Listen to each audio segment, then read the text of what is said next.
is a presentation of the FC Dallas Radio Network.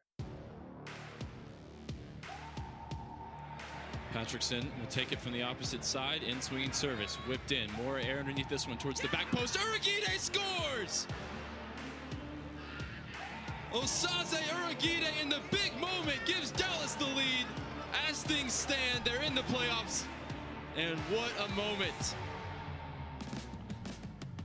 After 4 points in 2 home matches to begin the season, FC Dallas hits the road for the first time in the 2026 MLS campaign. Their first road test is one of Dallas's most difficult as they face a loaded LAFC team at BMO Stadium.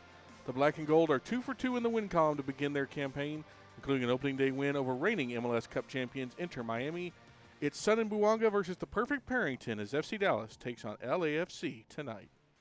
Along the lines of the FC Dallas Radio Network, it is the FC Dallas pregame show presented by your local Toyota dealer. Toyota, let's go places.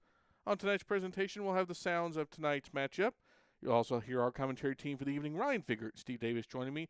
We'll break down everything important, your tactics, your storylines, your lineups, everything you'll need to know about tonight's Western Conference matchup out on the left coast. And speaking of Steve Davis, he joins us for a look at tonight's major headlines for the first road game of 2026. And Steve, of course, it's FC Dallas After Dark for our first road matchup this year. But it's a good one. LAFC at BMO. I'm looking forward to it. Yeah, it should be a lot of fun. And before we get to FC Dallas, the team, FC Dallas, the organization, got some really great news this week. They announced at a press conference on Tuesday. In fact, you, Ryan, and Garrett talked about it on the agenda a little bit. But FC Dallas will have 2 teams doing base camps at their various organizations. One team will base camp here in Frisco, and then another will base camp at Mansfield at the brand new stadium that's scheduled to open sometime this summer. We don't know the teams exactly yet. They're coming from UEFA Playoff League, so we should know that hopefully soon-ish. But for those who maybe haven't heard, everybody's comic book is somebody's first. A, what does this exactly mean literally? And B, what does it mean for a club like FC Dallas to have not one but 2 World Cup organizations associated with them? Yeah, man, the clock's ticking down. We are less than 100 days away from the most important summer in the United States soccer history, and that's really cool. So the news did come out this week that 2 teams would be basing here. It will either be in that European playoff you talked about, Ukraine, Sweden, Poland, or Albania, that will base out of Toyota Stadium in Frisco. I know some Herman Johansson fans around here might be hoping for Sweden. I think Ukraine would be an amazing story if they base out of here. Going to be an amazing story if they get to the World Cup. Down in Mansfield at the new stadium down there, it will either be Denmark, Czechia, Ireland, or North Macedonia. If you're a betting man, you probably bet on Denmark there. Those playoffs, by the way, Sam, are March 26th and 31st.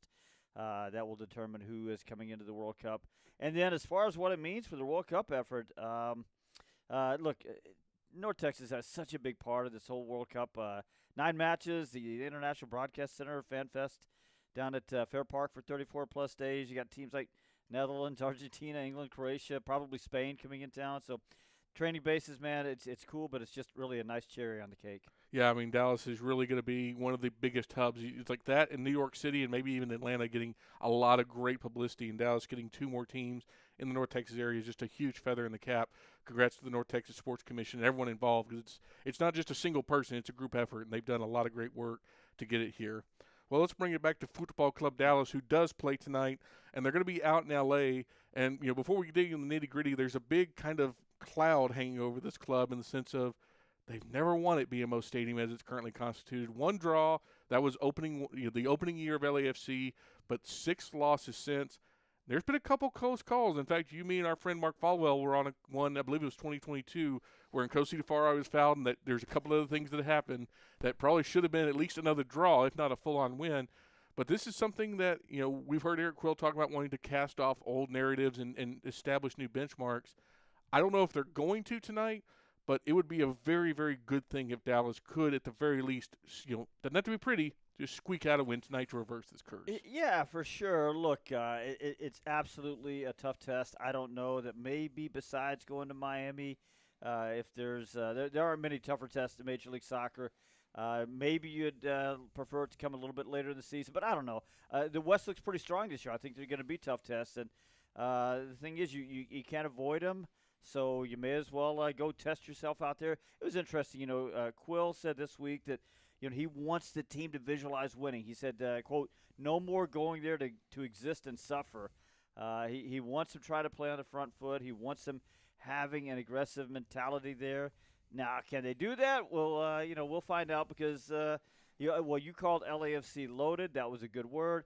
A good word, good descriptor for it, and yet I think it might even be a little undersold because, man, they got some weapons. Yeah, I mean, on paper, they're probably the second most talented team in MLS at this point, and the team that for Dallas that's going to go against them tonight, Michael Colodi, Sebastian Dibiaga, Osaze Uriguide, Shaq Moore, Bernard Kamungo, Ramiro, Christian Kappas, Herman Johansson, Joaquin Valiente, Pedro Musa, and Logan Farrington.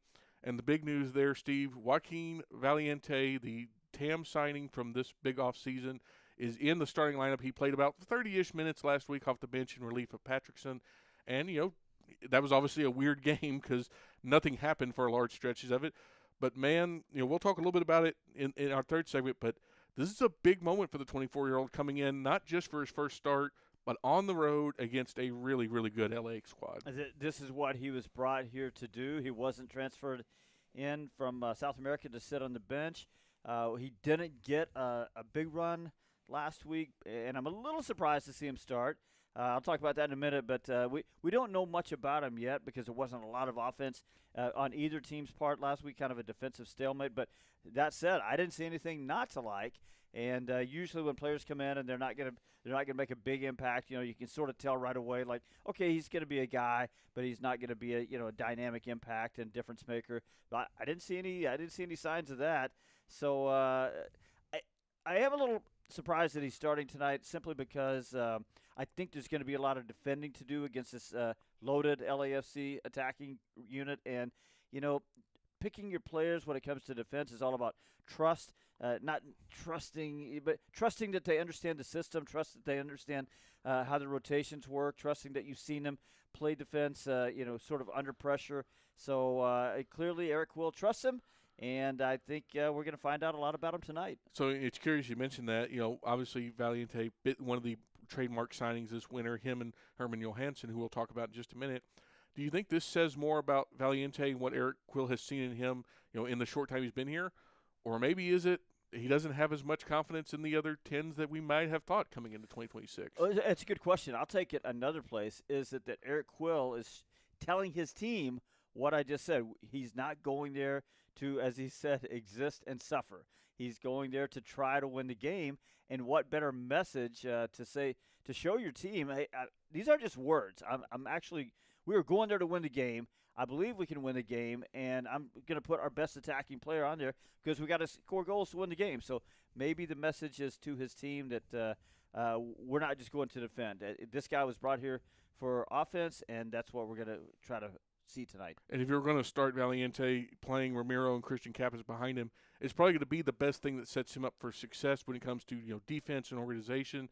And that creates an interesting way to set up a guy like Valiente. These are more defensive-oriented, though we've seen Kappas play a little bit more forward as of late.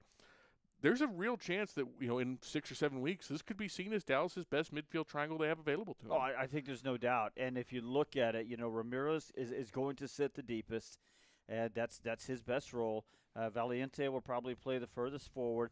He and Kappas will have nominally the same responsibilities, I think, the way I believe the midfield is going to be set up. But what will happen is that Valiente will be a little bit more, find himself a little bit further forward, whereas Kappas will be the linking connector between the two. He'll be the more of the 8 than the 10. So and I think there's a really good balance there: a sitter, a box-to-box guy, and a guy who's there to attack out of the central midfield. And I'm curious to talk a little bit about that more when we dive into the tactics. But I think it's going to be something very interesting to watch tonight, regardless of the outcome. And obviously, defense tonight is going to be very key. We saw Dallas last week against Hanning Mukhtar and friends allow no goals and just one shot on target. Tonight's a different animal because you've got Son in the middle, David Martinez, Denny Bwanga on the wings there. And obviously, Son and Osaze is going to be a matchup we'll watch, and we'll talk about that. But the wingbacks tonight draw a really difficult assignment because on one end you've got an MVP caliber winger, and then on the other, David Martinez, he's no slouch. He's really shown, especially early in CONCACAF play, that he's got something to it. Those two guys on the outside are going to have a big task tonight for Dallas. Well, especially the guy that goes up against Dennis Bwanga. He's such a good player, First player in Major League Soccer history with 3 consecutive 20-goal seasons. The guy is fast with the ball. He's fast without the ball. He's clever, determined. He's got a blistering shot, so whoever it is that's playing out on the wing, any game, against Denny Bwanga, it's a tough matchup, and we're going to see a lot. We've seen a little bit out of the home games of what these wingbacks can do going forward. Tonight we're going to figure out a little bit more about where they are in terms of their defensive play. And we also see, congratulations to him getting a contract extension. It looks like he'll be with LAFC for the long term, which is not great news for Dallas. Or anybody in the West. Yeah, or anybody in the West, or really anybody in MLS, because they have to deal with that for the foreseeable future. But that is Steve Davis. We will talk to him again, along with Ryan Figert, in our third segment to break this game down just a little bit further. Steve, thank you, sir. Thank you, Sam. When we return here on the FC Dallas pregame show, we'll have the sounds of this week's matchup. This is FC Dallas Soccer presented by Toyota on the FC Dallas Radio Network. At Toyota, we don't just build trucks. We build something that's meant to last. That's why the 2026 Tundra is built to tough it out and to take it easy. Built to carry tradition and to make new ones. Built stronger, built louder, built here. The 2026 Toyota Tundra. Built in Texas, driven everywhere. Test drive at your local Toyota dealer or visit Toyota.com today. Toyota, let's go places. Feature availability differs based on trim. See Toyota.com for details. Want to hear something incredible? That's Eleanor. Just 10 hours after being born, Eleanor was airlifted to Children's Health and met by our expert team trained in cardiac and critical care. At 4 days old, she received a stent to help her heart pump blood to the rest of her body. And today, she's a happy, healthy 1-year-old. That's incredible. That's Children's Health. Incredible together. It's a moment when I show up, God, I'm saying wow. Welcome to the world of WinStar, the casino of FC Dallas, where 10,000 electronic games, plus roulette, craps, and blackjack is just the beginning. Get lost in our 2-story luxury spa, rest in one of our vast hotel towers, and catch the biggest names in music and comedy at the spectacular Lucas Oil Live, all just 1 hour north of DFW. So come live in the wow at the world of WinStar. God, I'm saying wow.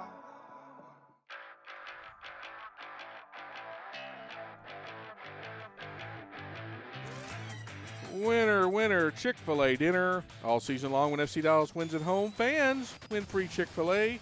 Be sure Chick-fil-A app is up to date. Location services are turned on when you attend matches at Toyota Stadium. After the team wins, before you leave your seats, open the app to redeem the Chick-fil-A offer, including, next week, FC Dallas back at home against San Diego FC. It's anime night. You'll have a drone show, all sorts of other fun things. If you want to get out here, it's against San Diego FC, one of the premier matchups of the 2026 season, FCDallasTickets.com if you still want to be there in person. Welcome back to tonight's FC Dallas pregame show. It is presented by Toyota here on the FC Dallas Radio Network. In our next segment, Ryan Figert, Steve Davis will be here. We'll break down the lineups, the tactics, the storylines, everything you need to know about this titanic offensive matchup tonight on the left coast.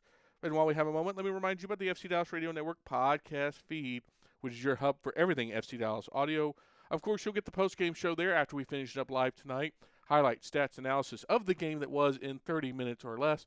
There is no better companion to the FC Dallas game than the FC Dallas post-game show. It's instant, it's quick, and you're going to get the best analysis you will, again, in just under 30 minutes or so. Sometimes a little bit longer if it's a big game. Sue us. We get excited. We like the game, the sport.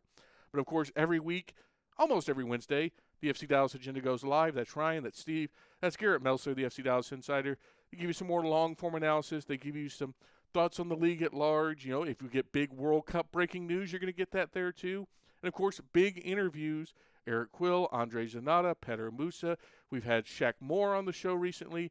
In fact, just this week, Garrett got up very early in the morning to do Alumni Abroad to talk with Tanner Tessman, the former Academy product who currently plays for Olympique Lyon in France and is, of course, a fixture with the U.S. men's national team.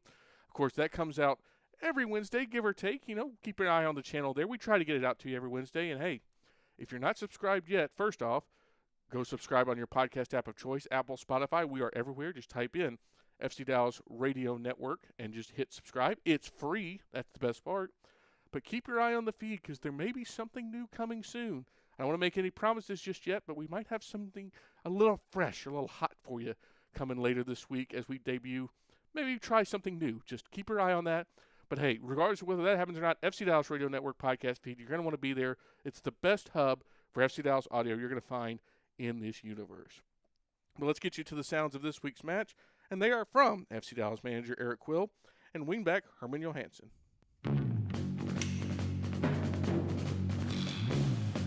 They look great. I mean, it's a great opportunity for us against the quality side. And we get to measure ourselves early. So I like our group a lot. I know we're going to go there and compete our hearts out. And I like where we sit at the moment. I like our ambition. Fall back on our experience. Understand that, on the road every moment really matters. That you can't allow crowds to get into it with momentous plays, and you're together. You got to be together through thick and thin, and it's not a smooth ride in any of these games, and you got to be willing to suffer together, and but have a belief that you know what you're there for and your purpose, and never lose sight of that. Yeah, that's the way we want to be. Is every night be consistent in who we are and our mentality and how we go about our business. But even though we know who we are, we still have to execute in the game plan and the moments that arise in the game. So, but this group competes as hard as anybody, and even on the training field, not every day is the same. It's they're committed, they're bought in, and I just like there's a real consistency in our fight from minute 1 to 95. You got to collectively get back in transition. You got to understand not to put yourself in dumb foot races. Always be aware of where they are in prevention as you get advanced in the field, and take away what they want to do. And we know what they want to do, and so we have a game plan that hopefully we can execute that frustrates them and limits their ability to have impacts in the game. But they're great players. They find a way to somehow impact the game. It's just a matter of on what level, and we want to take away all those levels if we can. Excited. I'm glad to make that, to say, experience feels good with this team and everything, so looking forward to it. Yeah, I still feel like a little bit of preseason for me to get going and get to know all the relations with all the players and the style of playing, but it's been good, so I think I'm moving forward all the time. Yeah, it does. It does. They're great players, and we're going to stop them with great organization, play for each other and all this. Keep it basic, and you know what? And it's just like they're a football player like us, so we just have to stick together and see how it goes. Yeah, I'm excited to go to see all the cities, and yeah, Los Angeles is one of them. So yeah, I'm excited for that. When we return here on the FC Dallas pregame show, Ryan Figert and Steve Davis join me to help break down tonight's lineups, tactics, and storylines. This is FC Dallas Soccer, presented by Toyota on the FC Dallas Radio Network. UT Southwestern Medical Center in Dallas, Texas, where discoveries change lives. The spark of collaboration that fuels bold thinking in our labs. The spark of inspiration that motivates greatness in the next generation. And the spark of innovation that pushes the boundaries of today's care. At UT Southwestern, teamwork and talent combine to fuel discovery, education, and healing. UT Southwestern, the future of medicine sparks here. It's a moment when I show up, God, I'm saying wow. Welcome to the world of WinStar, the casino of FC Dallas, where 10,000 electronic games, plus roulette, craps, and blackjack is just the beginning. Get lost in our 2-story luxury spa, rest in one of our vast hotel towers, and catch the biggest names in music and comedy at the spectacular Lucas Oil Live, all just 1 hour north of DFW. So come live in the wow at the world of WinStar. God, I'm saying wow. With the 2026 Toyota Tacoma all-terrain capability and advanced tech, you can do whatever you want. Whatever we want? Yep, whatever we want! Like waking up in a tent with zero cell service on purpose. Or driving down a rocky trail that was never actually a road. Or going out and doing donuts before we've had breakfast. Or catching sunrise by the lake. And maybe even a fish if we're lucky. The 2026 Toyota Tacoma, for every kind of adventure. Test drive at your local Toyota dealer or visit toyota.com today. Toyota, let's go places. Feature availability differs based on trim. See toyota.com for details.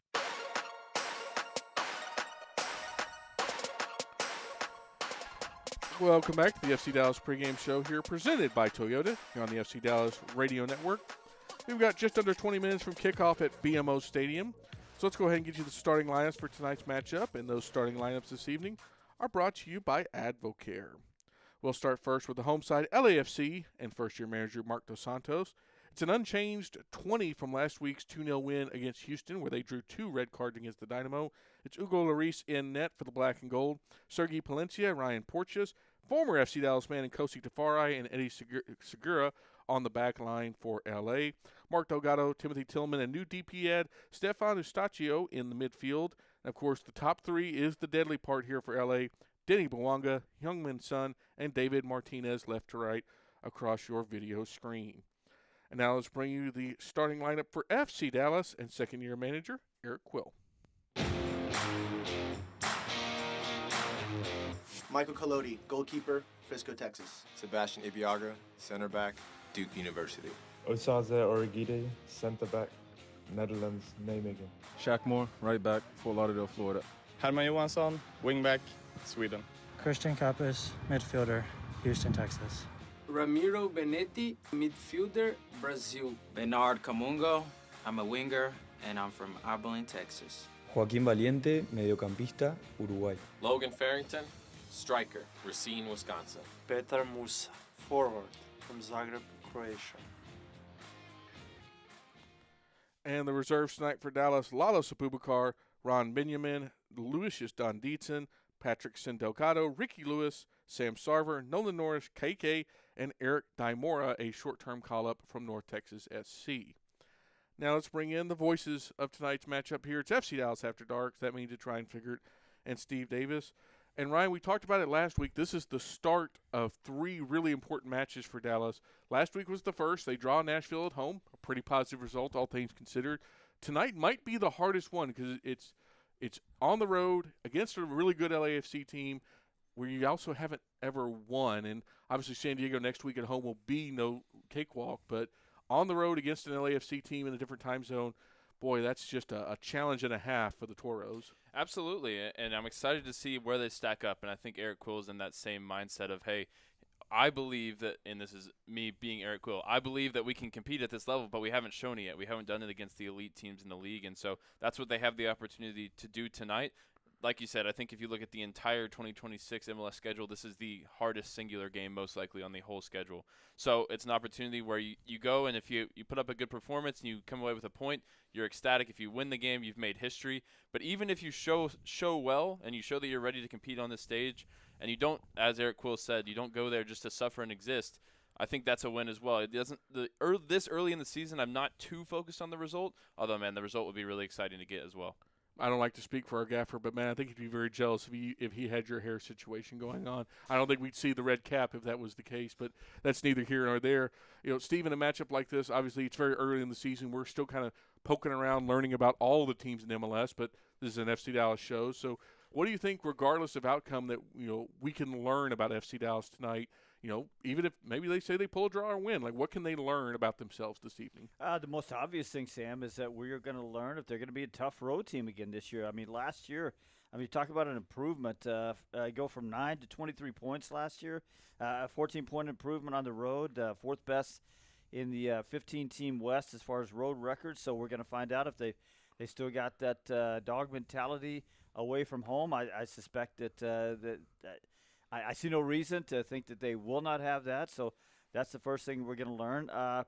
Against Toronto, they give up 2 goals at home to a team was missing its best offensive player. He just wasn't in the camp yet for Toronto. So they got stretched out of shape a couple of times. So we're going to learn if they've sort of mended some of those.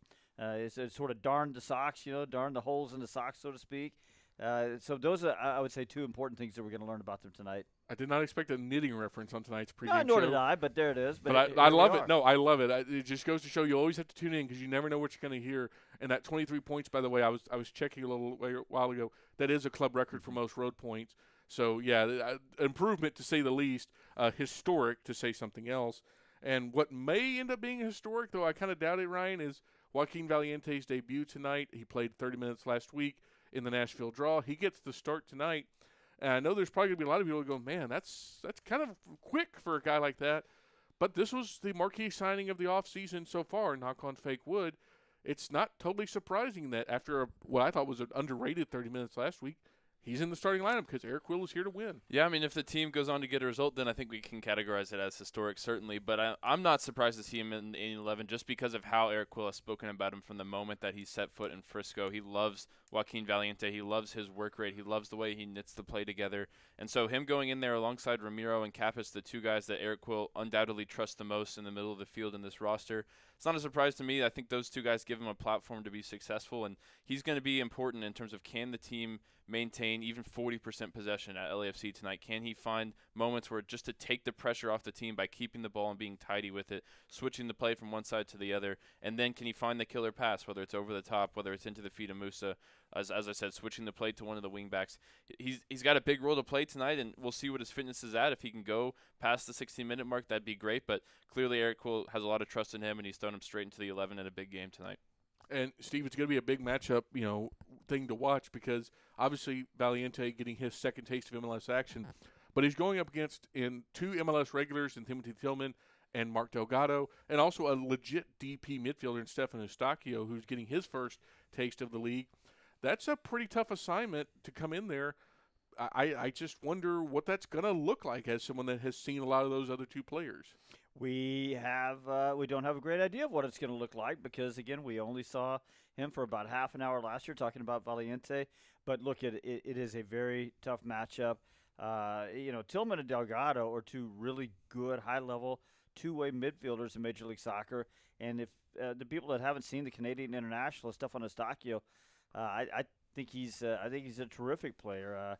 I know we're talking a little bit about the matchup there with Valiente. Valiente he's there to attack and score goals and set up goals rather, but he's also got to play a lot of defense. And Eustachio is good, and Eustachio gives LAFC something they really didn't have even in some pretty good years, which is somebody who can really set tempo in midfield, who can turn with the ball at a high level. So the challenge for a guy like Valiente tonight is going to be high level on both sides, offense and defense. And that's not even talking about.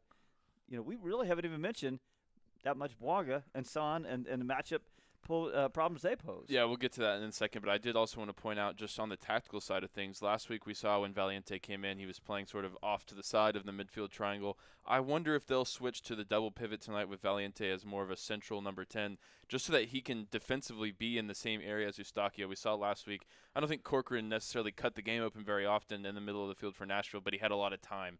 And if Eustachio has that same level of time, I think he can cut the game open and he can find Son, Bouanga, and Martinez in dangerous spots. So flipping that triangle to give an opportunity for Valiente to just bother Eustachio all night, I think might be tactically adept from Eric Quill, and we'll see if that's where he turns. It's a great point because you have to be so good in transition against defensive transition against LAFC, and I think having two pivots back there gives you a little bit more solidity behind the ball. And we've also heard Quill rave about Valiente's willingness to play defense, so if he can drop into that second line, and when they drop the wingbacks, it'll give Dallas a line of 5 and that line of 3 to deal with what is arguably the best attack in MLS.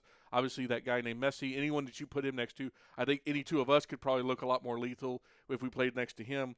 But tonight, it's going to be Osaze likely dealing with Heung-min Son, and then your wingbacks dealing with Denny Bouanga and David Martinez. And, Ryan, I'm just curious, do you think it's going to be more about individual success with those players, or is it going to be more about team defense to keep those guys off the scoreboard? Yes and yes. I think we saw Osaze at close to his best last week, particularly defensively, and he's going to have to bring that same level, if not more, this week. And we talk about the wingbacks. I think actually it's going to be the outside center backs who get the matchups with Bouanga and Martinez more often. And so I'm curious to see where Shaq Moore comes out. Does he set up on the left side or does he set up on the right side 1v1 with Bouanga? We saw him give away a penalty against Denny Bouanga at BMO Stadium last year. Wasn't necessarily his fault. He got put in a really bad position. But that's a matchup where I think you like Shaq Moore on that side to give you a little bit more speed, a little bit more agility up against one of the most lethal dribblers in all of Major League Soccer history. So I'll be surprised if it's Shaq Moore on the left. I hope he plays on the right and matches up with Bouanga because I think the way that LAFC sets their wingers high, they don't ask them to do a lot of defending. It's going to be them running at the outside center backs and Johansson and Kamungo trying to help back as much as they can. And, Steve, obviously there's really no preparing for this matchup outside of just doing it. But do you think Dallas last week can feel a little bit more confident? Hey, we took on Hani Mukhtar. We took on Christian Espinoza, a good attacking Nashville team. and they only allowed him one shot on target and no goals. That's got to give you a little bit of confidence in the chest, no? No, it's a good point. Maybe you come away from a home game where you didn't produce a lot of offense, feeling okay but not feeling wonderful about it, unless you're on the back line. And to your point, you're Michael Colodi getting a clean sheet. Osaze Urguidi had an absolutely incredible match. Everybody in defense I thought was pretty good. So maybe those guys back there are sort of secretly feeling a little bit better about things than the guys on the attacking end. Well, speaking of that attacking end, Ryan, it's the perfect pairing tonight again. Logan Farrington, Petter Musa had an outstanding game in the opener against Toronto. Like most attackers last week, didn't exactly have a game that lit the world on fire. Some will say the best defense is a good offense, and boy, a good night from those two would be just swell if you're trying to break the streak. Yeah, it would, and it's about getting them opportunities. We know they can both be lethal in front of goal. They didn't get a lot of opportunities last week. Each just had a couple of shots, and I think in particular Logan looked far off his best. Can he show up tonight and provide that extra support for Musa, who it's all, when Dallas went on the road last year, they were historically good for this club's history. But it was a lot of times it was Musa dragging them through it, right? Grabbing goals, grabbing equalizing goals, grabbing winning goals late in games. Can they find opportunities to set him up and give him those chances to win you the game? That's basically the game plan. Can you absorb enough pressure? Can you shut down Son Bouanga and give Musa 2 or 3 chances to win you this game tonight? And, Steve, if there is a place where you could exploit LAFC, there's not many, but that defense might be the place because you've got Eddie Segura and Sergei Palencia on the outside. Fine players, but not the quality of someone like Bouanga or Son. Former FC Dallas man and Kosi Tafari on the inside, playing next to Ryan Porteous. And, again, fine players. I'm not trying to slander them at all, but if you're going to try to attack this LAFC team, that back four may be the place that Dallas has the best chance at finding purchase. Yeah, I'm trying to think how the best way to describe it is. I mean, I guess it's like that back line and Hugo Lloris are merely very good, correct, as opposed to great. Yes. Yeah. Well, they're short. Aaron Long, probably their best center back. He's not ready to play yet. So maybe you're right. It's very good on the front line, very good in the midfield, and just pretty darn good on the back line. Yeah, the one matchup I would look out for is Herman Johansson on the right for Dallas against Eddie Segura on the left. Segura's a fine player. I think he's probably the weakest link in the 11. He's made the most appearances in LAFC history just by virtue of being there the entire time. And he's more of a natural center back. Standing at 5'10", he's not an Nkosi Tafari build type of center back, but that's where he's played most of his minutes. So a little bit out of position, out at left back, and maybe there's a chance for Johansson to get him behind over there. And we'll talk more about this at the halftime, but the bench proposition for both teams is very interesting tonight based on availability, but that's for a little while. But what's for right now is our keys to the match. They are presented tonight by Toyota, and they're also presented, as they always are, by Steve Davis. Thank you, Sam. Number one, transition defending has to be on point. I know LAFC wants the ball a little bit more this year under Mark DeSantos, but LAFC on the run is still LAFC at its best. Bouanga and Son, they're just darn good at it. And they have that chemistry and understanding between each other that sort of supercharges all that ability. All that means FC Dallas has to be super alert to the moments they lose the ball. They have to be well organized behind the ball. They need to be nearly flawless in transition defending. Number two, Sam, they need a little bit more from the wingbacks. Tough assignment today because there's a lot of defending for them to do in those wide areas, particularly on Bouanga's side. But look, Kamungo, Johansson, they've produced a few moments this year, a few moments of threat, but I think they really need to produce a few more of them. And then number three, it's in goal. Michael Colodi, he hasn't seen a lot of action this year. 3 saves against Toronto the first week, and just 1 save in picking up that clean sheet against Nashville. A few more catches and punches there. I think he's going to be busier tonight. Odds are that he's going to face a few more shots. I think he'll be pressure tested for the first time in 26, and he needs to come up aces. And those are your keys, presented by Toyota. Thank you, Steve Davis. Dallas looking to reverse a trend, as we said at the top of the pregame show. No wins at BMO Stadium, 1 draw, 6 losses, a big potential win tonight for Dallas. Even a draw would just be okay, as if you can walk out of LAFC with 1 point against this just artillery-laden black and gold squad. Dallas in the Inferno kit tonight, LAFC in their traditional black and gold Holmes kit. The players are out on the field. So we will take a break, and when we come back, it's first half kickoff with Ryan and Steve here as we get ready for LAFC versus FC Dallas out in California. You're listening to FC Dallas Soccer, presented by Toyota on the FC Dallas Radio Network. At Toyota, we don't just build trucks. We build something that's meant to last. That's why the 2026 Tundra is built to tough it out. and to take it easy. Built to carry tradition and to make new ones. Built stronger, built louder, built here. The 2026 Toyota Tundra. Built in Texas, driven everywhere. Test drive at your local Toyota dealer or visit Toyota.com today. Toyota, let's go places. Feature availability differs based on trim. See Toyota.com for details. It's a moment when I show up, God, I'm saying wow. Welcome to the world of WinStar, the casino of FC Dallas, where 10,000 electronic games, plus roulette, craps, and blackjack is just the beginning. Get lost in our 2-story luxury spa, rest in one of our vast hotel towers, and catch the biggest names in music and comedy at the spectacular Lucas Oil Live, all just 1 hour north of DFW. So come live in the wow at the world of WinStar. God, I'm saying wow. Want to hear something incredible? That's Eleanor. Just 10 hours after being born, Eleanor was airlifted to Children's Health and met by our expert team trained in cardiac and critical care.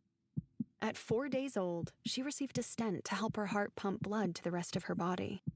And today, she's a happy, healthy 1-year-old. That's incredible. That's Children's Health. Incredible together. UT Southwestern Medical Center in Dallas, Texas, where discoveries change lives. The spark of collaboration that fuels bold thinking in our labs. The spark of inspiration that motivates greatness in the next generation.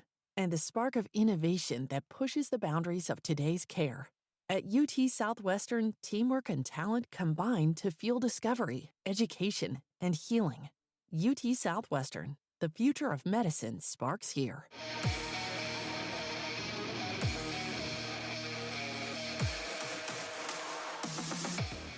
Well, FC Dallas hits the road for the first time in 2026 tonight after a strong opening slate of home games, and it's straight into the deep end. It's a visit to BMO Stadium, Son Heung-min, Denis Bouanga, and LAFC.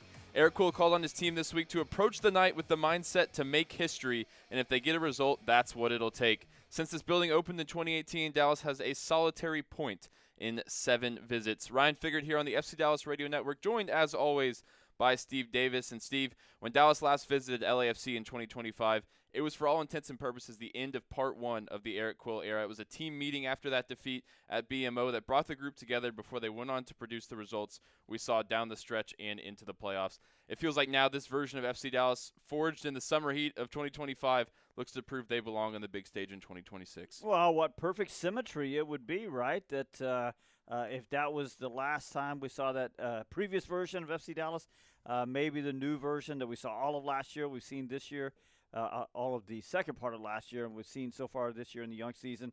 If they go out there and get at least a point in LAFC, something that not a whole lot of teams manage to do. And if they're going to do it, part of that effort is going to be the man on debut, Joaquin Valiente, in the midfield tonight, supporting Petter Musa and Logan Farrington.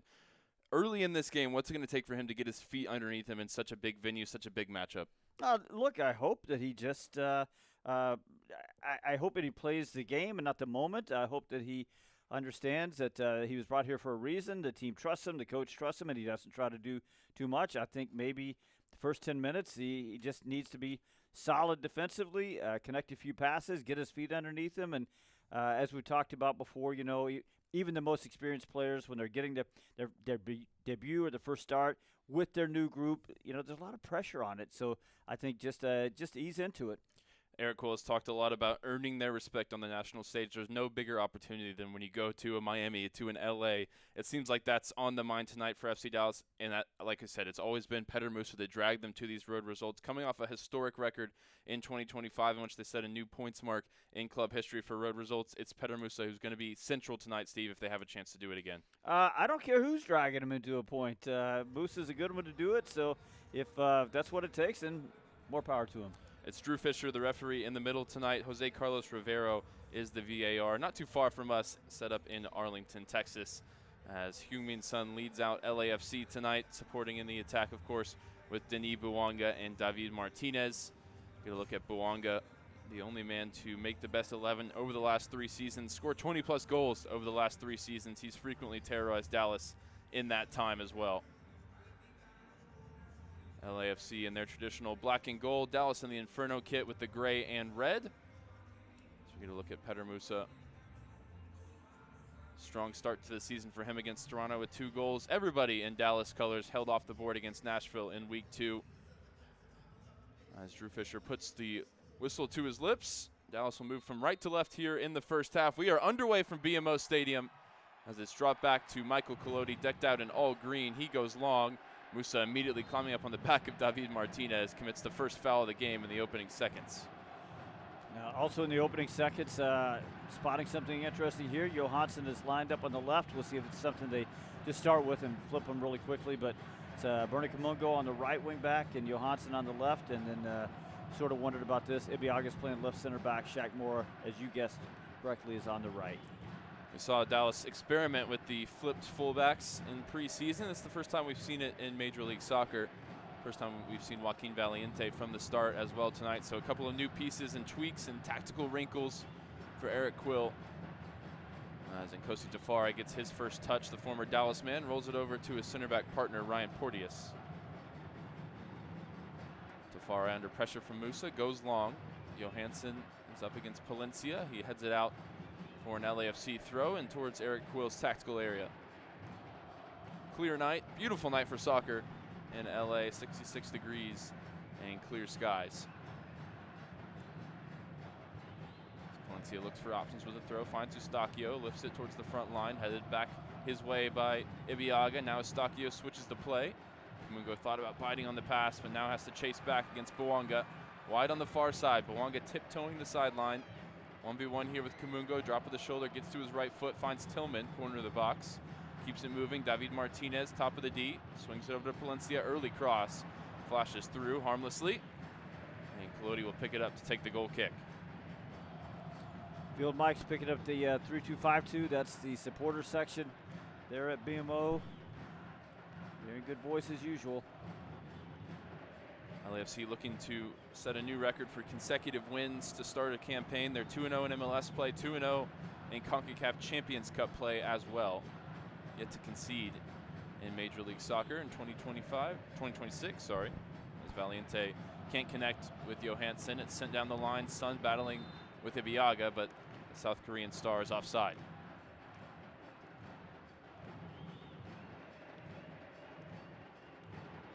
Sun, who scored his first MLS goal against FC Dallas at Toyota Stadium last year, a free kick in the opening 10 minutes against Michael Collodi, but Collodi was up to the task after that, and the man we're seeing right now, Logan Farrington, was on the score sheet to equalize. It was a 1-1 draw in the end in Frisco. There's a ball in the midfield for Kappas, looking to get turned, but the speed of Martinez just tiptoes in front and wins possession back for the home side. Yeah, Martinez was fast there, but Kappas has to understand the pressure's coming quickly. Time on the ball for Eddie Segura. Finds Delgado in midfield. A few MLS Cups to his name, Mark Delgado, and now the experience of over 300 starts in Major League Soccer. Nkosi Tafari walks it up. Played over 100 games himself in FC Dallas colors. Knows well the task in front of him tonight against his former teammate in Pedro Musa. He gives it away here though. And Osaze Iragide is on the dribble through the middle of the field. Too many black and gold jerseys around him. He's crowded out. That forces it back to the LAFC center backs. Eustachio finds Delgado. Valencia back to Porteous.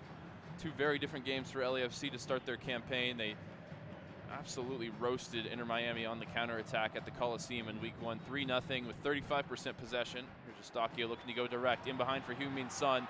Heung-min Son in behind Iragide, who's now in retreat, gets back defensive position and just shoulders off the Korean and wins possession back for Dallas. Big battle won there by Osaze. Now Bernie Kamungo in the middle of the field, looking for the switching ball out to Logan Farrington on the near side, receives it on the chest. Valencia all over him. Forced back for Ibiaga. Now Ramiro in the middle, some time on the ball for him. Finds Kappas, bounces back to the Brazilian. Forced back to Ibiaga.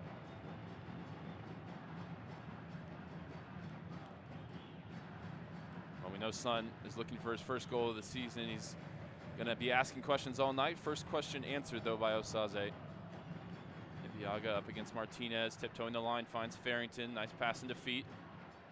Ramiro trying to make a dart up the wing, dispossessed. Possession turns over to LAFC and David Martinez.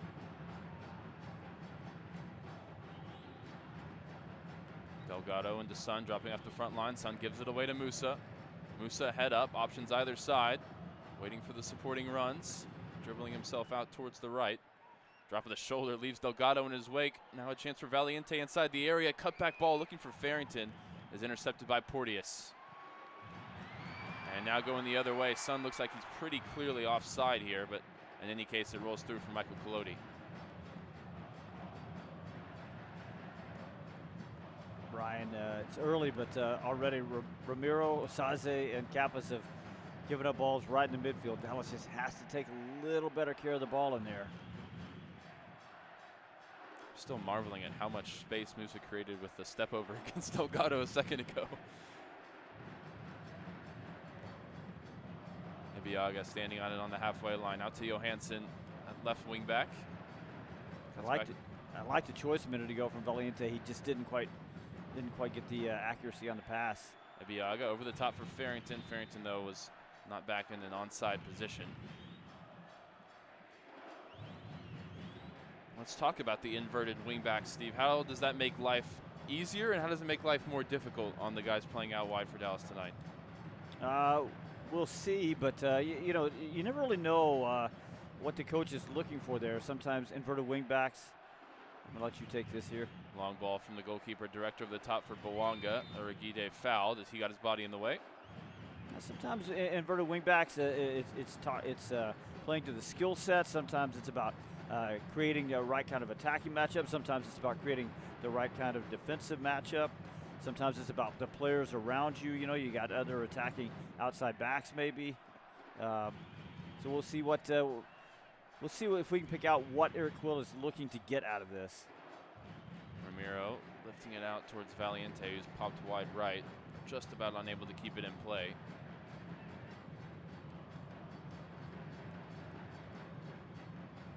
And there's a loose ball at the back from Delgado, tipped by Farrington, but straight to Nkosi Tafari. Recently scored his first goal for LAFC in the Champions Cup win over Real España. It's interesting, Ryan. Dallas playing a pretty high line, and they've got two fast guys, really three fast guys up there for LAFC that can take advantage of that. And you can see LAFC spotted it. They're looking to play over the top. I was looking into the speed metrics recorded across the first 2 weeks of Major League Soccer. Notably, Petter Musa, number 2 in the league so far, but all three of Martinez, Bawanga, and Sun were in the top 25. Yep. The thing is, Estacchio played a ball over the top a minute ago, and he is, again, he's a really good passer in there, and he is the guy that can play that ball. Segura went back to Lloris. Lloris's clearance is blocked by Logan, out for a goal kick.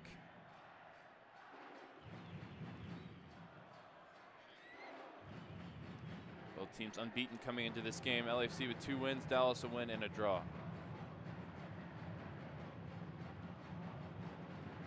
Biaga winning a header in the middle of the field. Goes high. Porteous brings it down with a header of his own. Out to Palencia. Finds Estacchio wearing the number 46. Unconventional, but he may not be here long. He's on loan with the purchase option maybe after the World Cup. Denny Bawanga looking menacing, finds Tillman. Tillman loses out to Ramiro. Plays it out with a deflection for a Dallas throw. Yeah, Ramiro had a chance to connect with that one and put his hand up immediately because he knows he had a chance to connect instead of just, knocking it out of bounds. Oh, here's a giveaway at the back, and it's 2v1 squared to Sun Heung-min. Collodi comes out and trips up the Korean. And, oh no, Sun's been booked for diving here. And he puts his hand up right away as if to say, yep, you got that one right. Drew Fisher was on the spot with that one. No protest from the South Korean superstar. That's not one you usually see given against one of the stars in Major League Soccer. We'll have to get a replay, a look at it. It must have been pretty blatant. Must have been obvious, yeah. Fisher even having a little laugh with Son about it. Well, Uragide was the one that got himself in some big trouble here. I mentioned a minute ago. I mean, that's the 4th giveaway. I mean, it's. Colodi was immediately incensed as well. Yeah, no touch at all on Son. Yeah, Son dragged his right foot and tried to make it look that way. To Son's credit, he immediately just put his hand up and said, "Yep, you got me there." First name in the book is the 9-time Footballer of the Year in Asia, Son Heung-min. So we played 10 minutes, scoreless soccer at BMO Stadium so far. Didn't mention in the pregame show, but also you can't foul LAFC anywhere near the penalty area because we saw what Son did last year. And they're coming into week 3 leading the league in set piece goals with 2. Those were both last week against Houston. They're both long shots from a corner kick. Yeah, that's because Houston could figure out how to defend a short corner. Farrington finds Johansson off the left. Back to Ibiaga.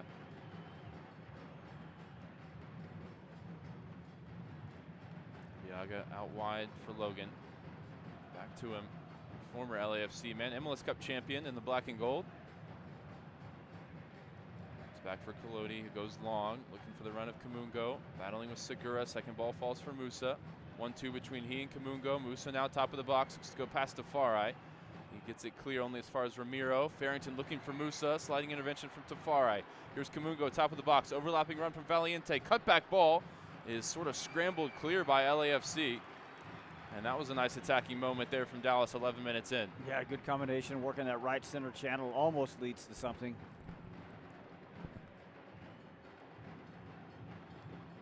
Seems like pretty much everybody's playing on the opposite side of their strong foot tonight, including Valiente, who's shading more towards the right. He's a left-footed dominant player. Shaq Moore playing on the right of the back three, goes all the way back for Michael Colodi. Colodi finds Uragide in the midfield for Kappas. Had more time maybe than he realized. He bounces it back for Shaq Moore down the line. Farrington gives chase. Tafari there first. His clearance arrives easily for Shaq Moore. Moore wide for Kamungo. Finds Valiente, pocket of space, right center channel. Tried to dink it towards Logan Farrington. Gets it back. Now switching the field for Ibiaga. Johansson fouled there by Palencia as he tried to turn. And this is a set piece and a nice attacking position wide on the left side for Dallas.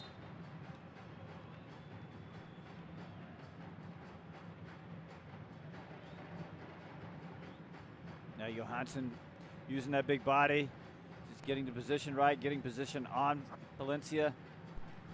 Good job there, drawing a dangerous free kick here. Don't think it's shooting range, do you? I wouldn't say so, but I saw Petter Musa score from this exact spot yesterday at training. So I'm not going to put it past him. What do you think about 30 yards left center? I'm telling you, this is the exact spot that he rehearsed on Friday, and he put it in the top corner on the far side. He's got a chance here. It is Petter Musa to strike it, but he got under this one, and it heads into the 32-52 supporter group behind the goal. I don't mind him taking the shot just because I saw him do it. So it was a little outside of shooting range, and Musa has a little grin sharing that with Logan Farrington.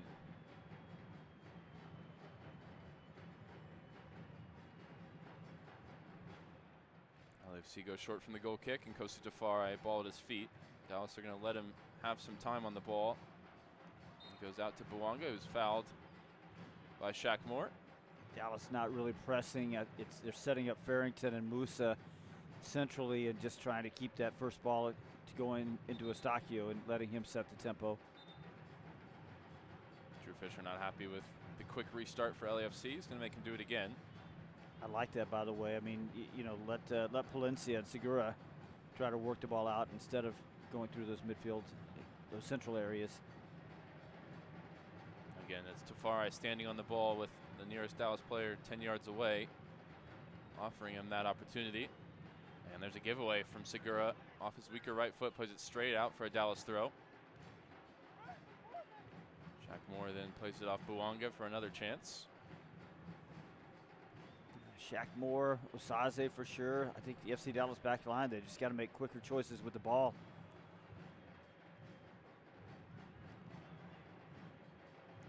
Moore Moore puts some air underneath this throw. It's flicked on by Valiente. Breaks for Farrington.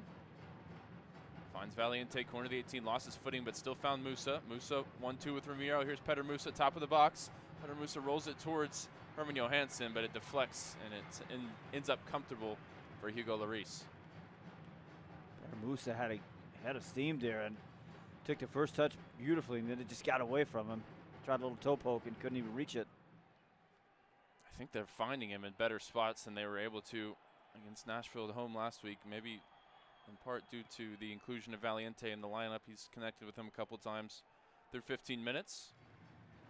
No looks at goal yet on the Dallas side. Porteous over the top, looking for Bouanga.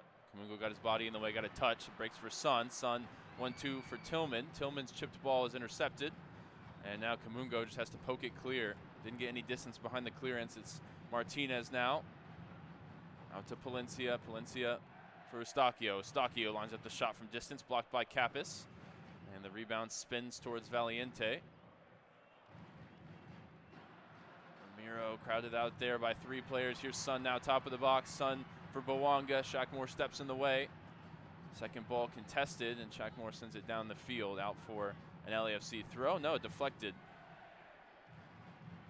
So it'll be a Dallas throw near half field. No, twice there. Dallas had chances to clear the ball. Kamungo first, and then I believe it was Ramiro the next time. Just you got to be a little cleaner coming out of there with the first pass.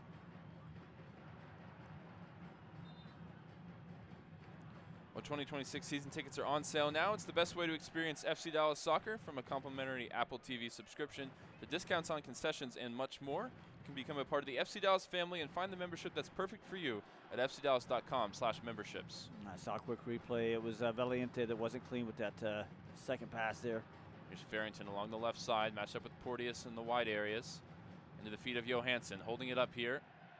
Back to goal, finds Kappas, keeps it moving for Valiente. Valiente to Musa, to Farrington, top of the box. Farrington turns and shoots, and there's the first shot on target, but it's saved by Hugo Lloris. Petter Musa actually wanted the return pass for another 1-2. I think the Valiente effect here is working, because there's some good combination work on the interior for FC Dallas in 2 or 3 attacks now. This one gets Farrington turning right at the top of the penalty arc. Pretty easy handle for Hugo Lloris, but only because it went right to him. It's got some sting on the shot. It was just right at Lloris. Yeah, good look there. Musa was running in behind one of the center backs. Might have been a tough pass to pull off, but he wanted him to try it. Dallas has the first shot on target of the night. Actually, you're right. I think Musa's run was well angled, and instead of shooting, if Farrington just slips that ball right between the center backs, I think he's got him. Might get another chance to do so here. Driving forward, finds Johansson wide left. Johansson cuts back onto his favorite right foot, finds Kappas, bending ball towards the back post. Musa challenging forward. Here's Ramiro. Shot through traffic, is gobbled up again right at Lloris. Oh, he caught all of that one. He was just in the right place as that ball popped up off Johansson's cross, and again, he stung it on the full volley. It just went right to Lloris. If it goes either side of him, that's 1-0. Ramiro didn't score in 2025 in 30 games. His first season with the club, looking for his first there. Just needed to pick out the corner. Here's a foot race, and Collodi out off his line wins the header. Nice touch there from Kamungo to keep it away from Bouanga. Now he's going to try and use his speed. He blows past Segura wide on the far side. And he wins a corner as his cutback cross was cut out by Segura, but there's a good look for Bernard Kamungo showing his speed. It was, and you're right. It was a really good first touch to get out of traffic in the defensive third, and then I think he gave him a little confidence, and it was just kick and run. And you're right. He went past Segura like he was standing still. First corner kick opportunity on the night. It goes to Christian Kappas from the far side. He'll take an in-swinger from the left foot. What you like here, Ryan, is that the first 2 real good attacking threats for either side of the night go to the way of the visitors, FC Dallas. Dallas crowding the 6-yard box around Hugo Lloris. Referee's seen something he doesn't like before it's taken. Uragide matched up with Segura, Johansson with Tillman. Kappas raises the right arm, whips it in to the danger area, flicked along, I think off a LA head it was. It's going to be a corner kick, this time from the near side. An In-swinging corners are certainly in vogue in global soccer, and that was what he was trying to do there, just looking for that little flick, and it nearly came off Denis Bouanga. And it was Ibiaga right behind him. If Bouanga doesn't get that, Ibiaga's got a really good chance to poke that in at the near post. Won't be an in-swinger this time. It'll be Kappas again from the near side.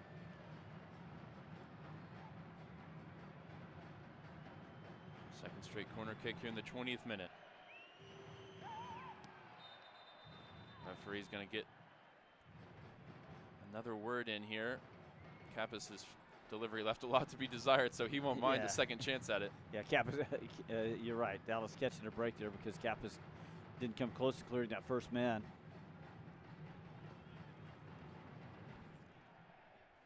Son sharing a laugh with the referee again, making his case about that. It was Eustachio and Farrington who the referee noticed.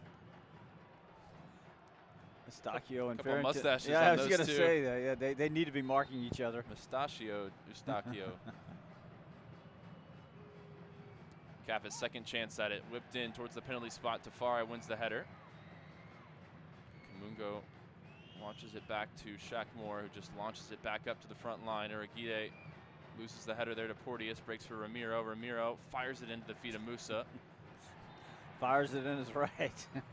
Not much he could have done with it, and Musa sort of pointing to his shin, saying that one was coming in right at my shin guard. Foul in the middle of the field, drawn by Martinez. Brings a quick halt to the play here. Not for long, LAFC plays short. Martinez looking lively.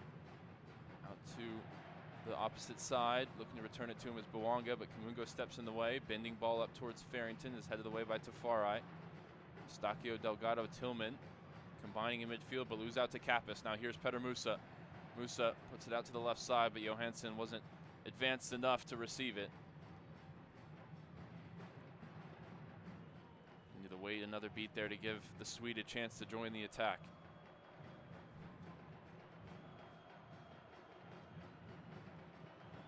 Segura out wide, first time ball over the top for Sun. Question of offside, but we play on for now.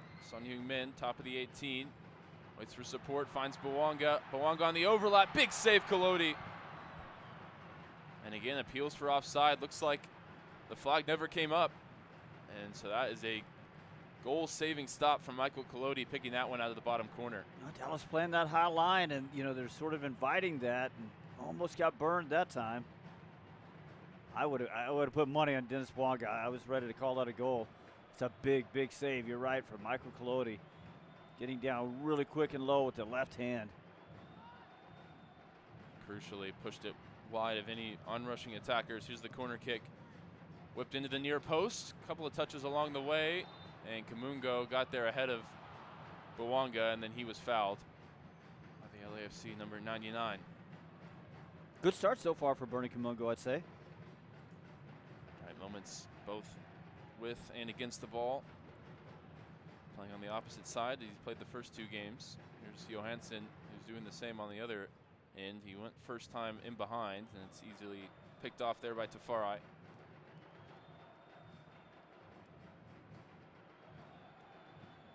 Dallas really hedging their bets on keeping it away from Stefan Eustachio. They've worked it without his help.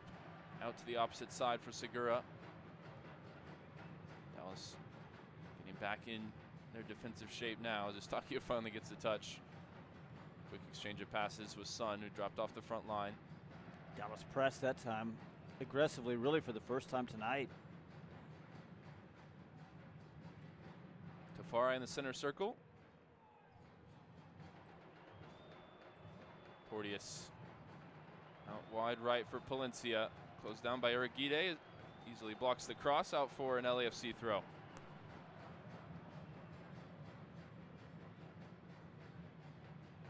It's interesting there, Dallas getting pulled a little bit out of shape because they've got Ibiaga over there.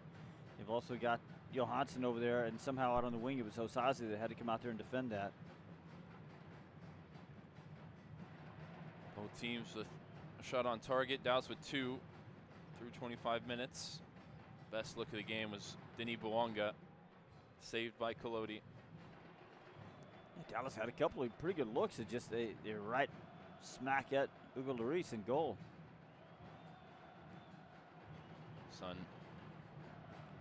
Eustachio trying to move possession forward through the middle of the field. Now gets his head up with time, spreads it out wide, but his pass is picked off by Kamungo. Kamungo tries to flick it over the head of Bouanga unsuccessfully. Unfortunately, bounces for Shaq Moore.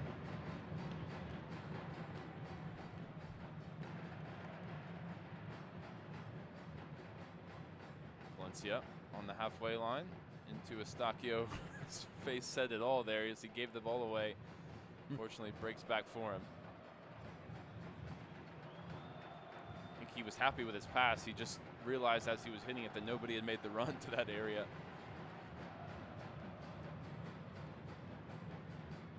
Tafari, unchallenged, finds Martinez through the lines, turns past Ibeaga. I can't find a teammate. It was Johansson with the recovery run. Collodi, big first touch, is under pressure from Son, and Son's penalized for fouling Michael Collodi.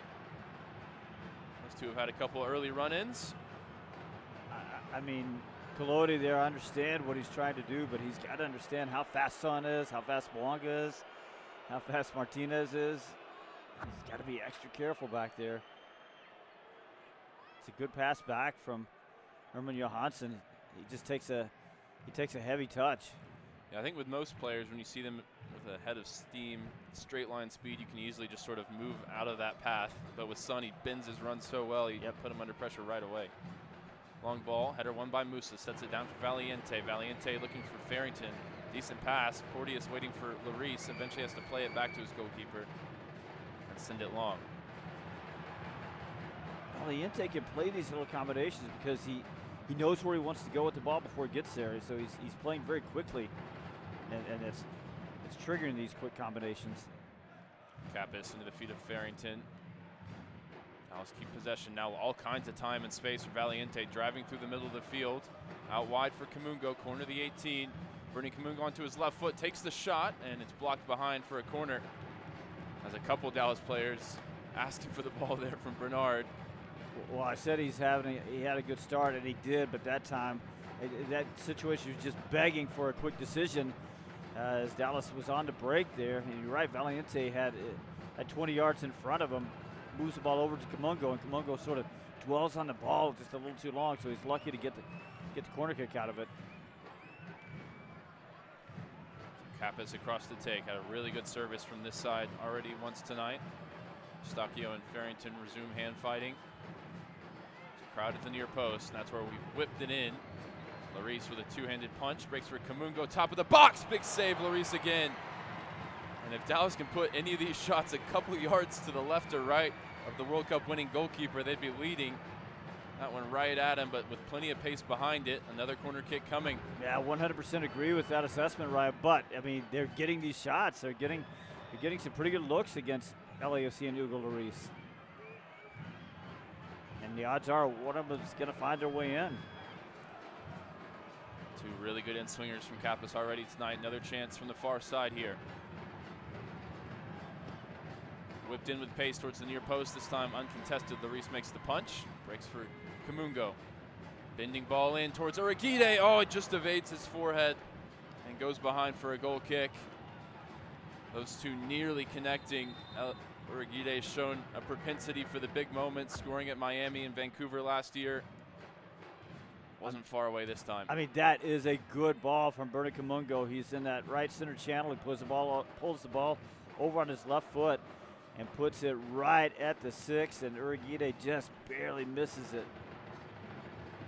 Didn't get much vertical push off there, Uragide.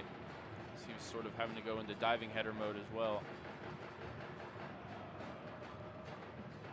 Now, undoubtedly, Dallas with the better looks here through half an hour at BMO Stadium.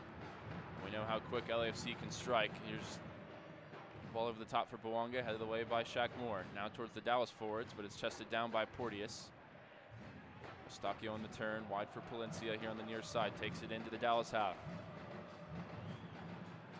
Finds Delgado in the middle. Over to Segura.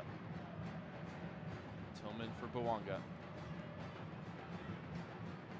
Test for Kamungo. Valiente nearby to help out. Delgado. Back for Tafari. Wide again, Bouanga. Back for Delgado, now Estacchio. Back to Delgado. Just circulating here, looking for a weakness in the Dallas formation. There's a switching ball out of the reach of Martinez and behind for a goal kick. Yeah, aim for Martinez at the back post, but Herman Johansson had really good defensive position. Just saw the ball out safely. Well, early returns on the inverted wingbacks. Roll of the dice from Eric Quill. It's looking good, particularly Kamungo on the far side. Looks a whole lot more comfortable than he had in week 1 or 2. And by the way, obviously Eric Quill would prefer to be up 1-0 here or more, but I think he's got a lot to be really happy about. First half hour here against LAFC, and I think you would say that Dallas has been, by a small margin at least, a better team. Johansson takes the throw towards Musa. LAFC win it back. Tillman flicks it out towards Martinez. Johansson in retreat. Doesn't want to commit the foul, but a nice sliding tackle at least delays LAFC. It breaks for Estacchio over to Segura. Wide for Bouanga. Bouanga trying to poke it towards Martinez. Kamungo intercepts. Musa, heavy touch in the middle of the field on another pretty difficult ball to deal with, to be fair. Yeah, I don't know. I thought Kappas did a really good job of pinging a ball into him at about 35 yards. That Kappas could have easily just tried to clear, but instead he found Musa's feet. Dallas looking a little more 5-4-1 right now. With Farrington dropping in to help defensively and Musa up front all on his own. Viaga called for tripping up Martinez.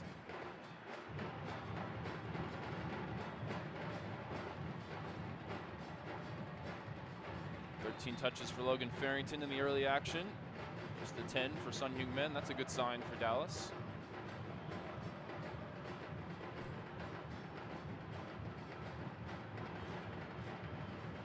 LAFC take the free kick short and they go back to Tafari. Martinez might actually look the most lively of the front three so far. It's Bouanga with the shot saved, but Martinez dropping in here to try and dictate play. Young Venezuelan tries to scoop it over Bernie's head. Mungo rises high enough to meet it, force LAFC back. Porteous under pressure, just goes long. Shackamore wins the header. Breaks for Bouanga on the far side. Ramiro picks the pocket of Martinez. And Kamungo. Thought he was fouled there by Segura, but we play on. He's out of position here as it breaks for Estacchio in the middle.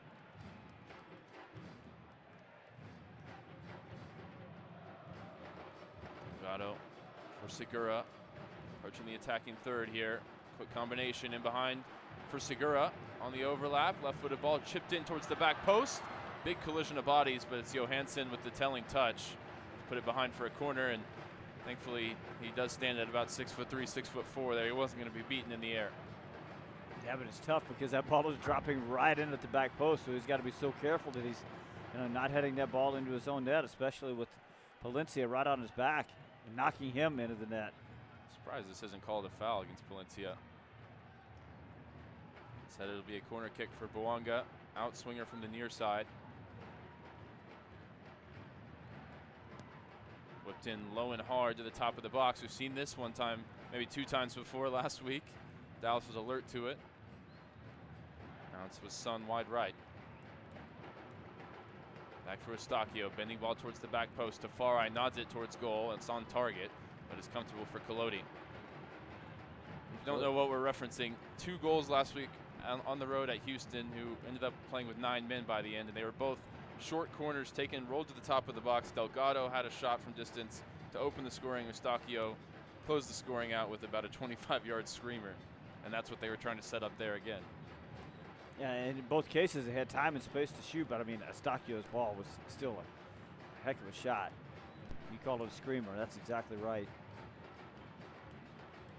Just over 10 minutes plus stoppage time remaining in the half. Dallas is back at Toyota Stadium next Saturday, March 14th, to face off with high-flying San Diego FC on Anime Night. To secure your spot, visit fcdallas.tickets.com.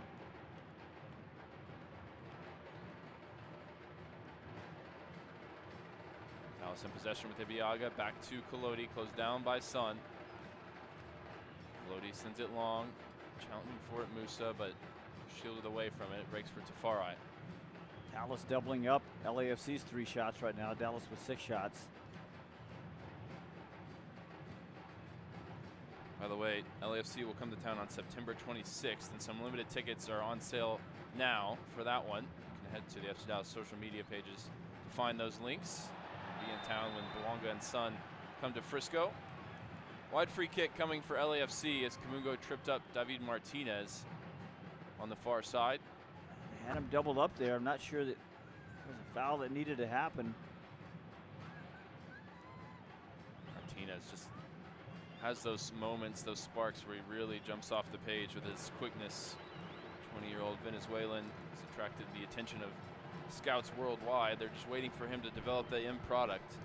This is Sun that's going to hit this ball from the left side with his right foot. It's the ball that dangerous ball that bends in toward the back post that keepers really have to be careful with. Dallas sets their line a couple yards into the 18. Here's Sun Heung-min. Chipped in towards Michael Collodi. Big punch through traffic. Christian Kappas hits the deck, and he's still down as we play on here. It's a shot through traffic for Mark Delgado, and finally Drew Fisher realizes Kappas is down, and the nature of it, probably a head injury. I think he got punched by Collodi.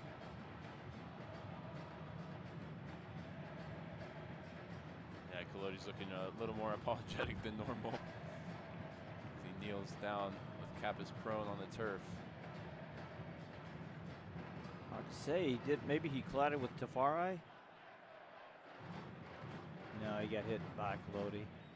Collodi's fist made full contact with the ball, but I think his arm, his elbow area is where Kappas took the contact. And performing the concussion check on the field. Kaike, the midfielder you think would potentially be in line to replace him if he can't continue. He was the one that dropped out of the 11 tonight. But there are a few players not named Petter Musa or Osaze Arguide more crucial to the Dallas effort than Christian Kappas, who's now walking off the field.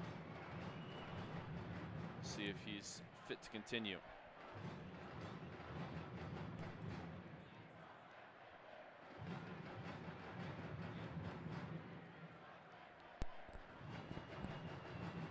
Options on the bench for either side, of course. I already mentioned Kaike Patrickson, who started last week amongst the substitutes tonight. Sam Sarver, Dietzen, Ron Benjamin, Nolan Norris, Lawless Abubakar, Eric Demora on the MLS bench for the first time, a short-term call-up from North Texas SC, and Ricky Lewis, who can make his MLS debut if he gets into the match tonight.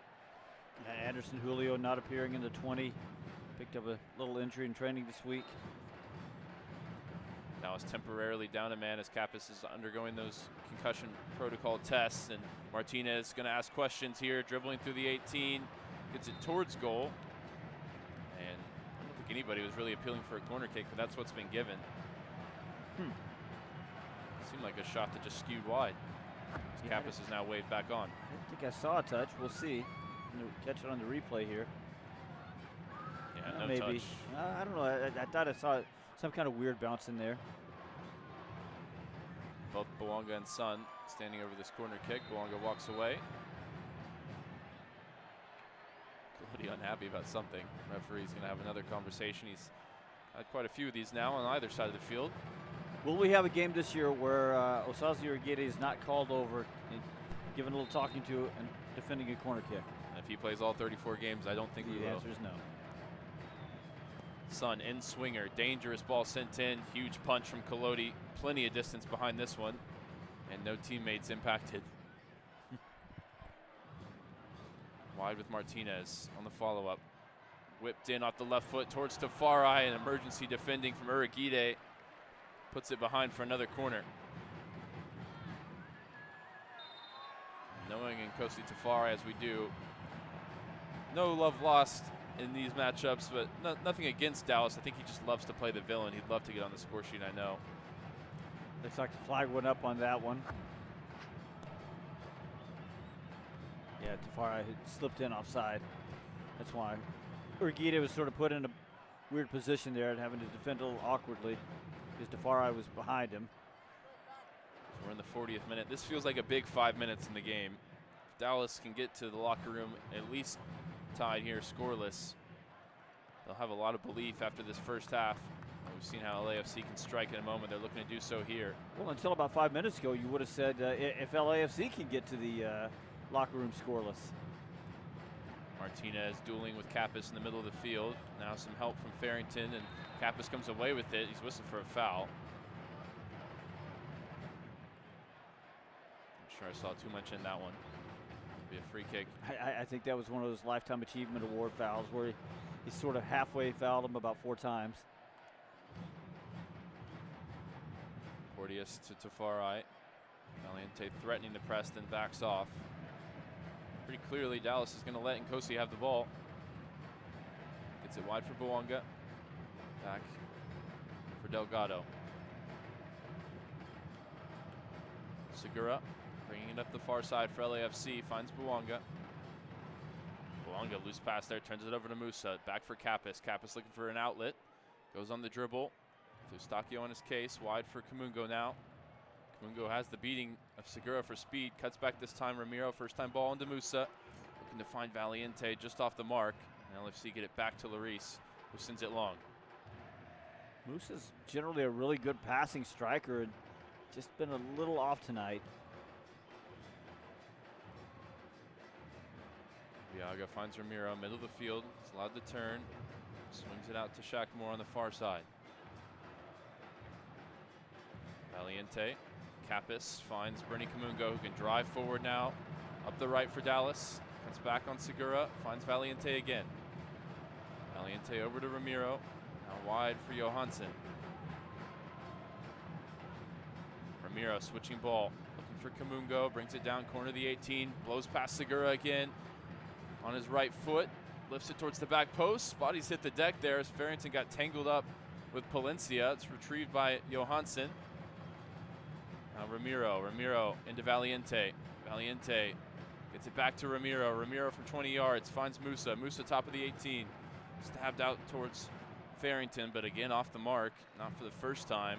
And it's out for a goal kick. And Musa a little bit slow to get up here.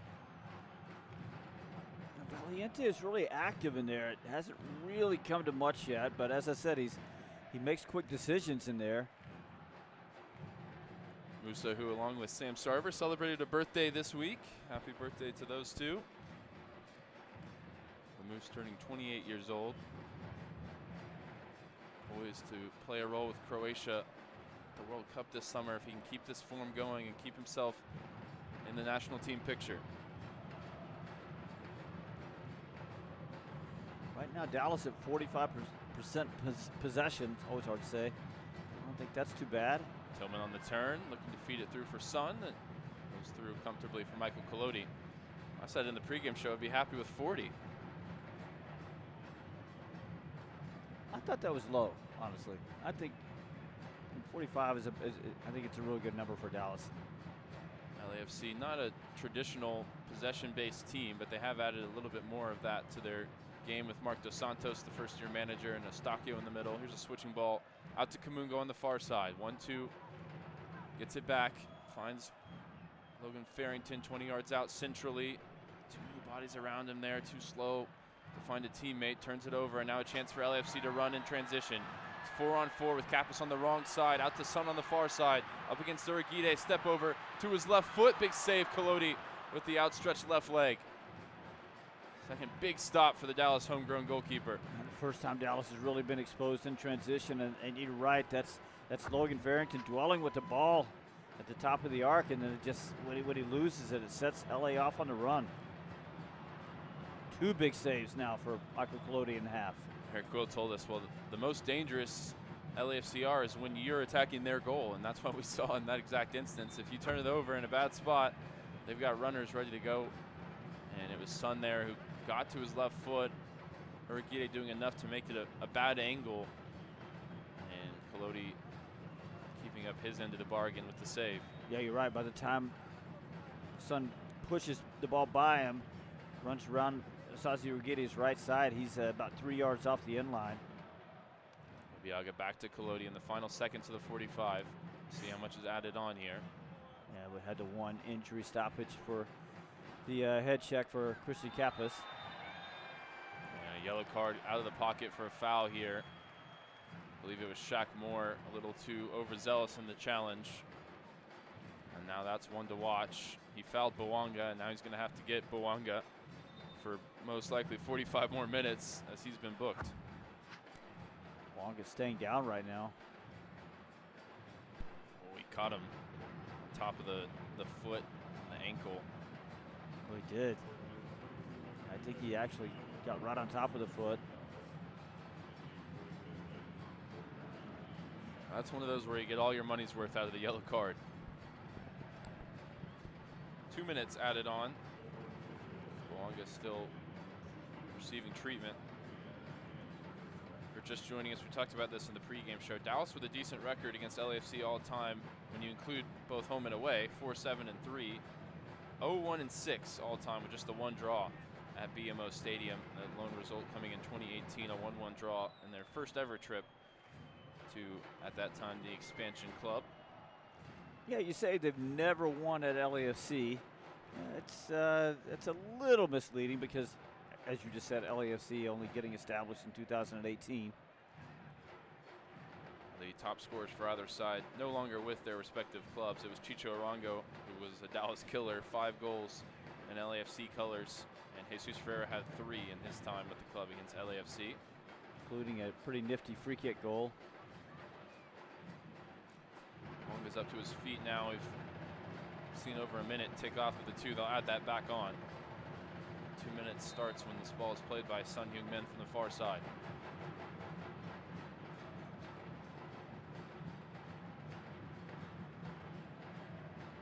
Left arm raised, and he plays it short to Eustaquio in the middle of the field. Eustaquio lifting it into the 18, looking for Bouanga. Tough one to deal with. Bouanga got a touch, but couldn't bring it under his control. It's behind for a goal kick. Bouanga still walking with a little bit of a limp after that foul from Shaq Moore.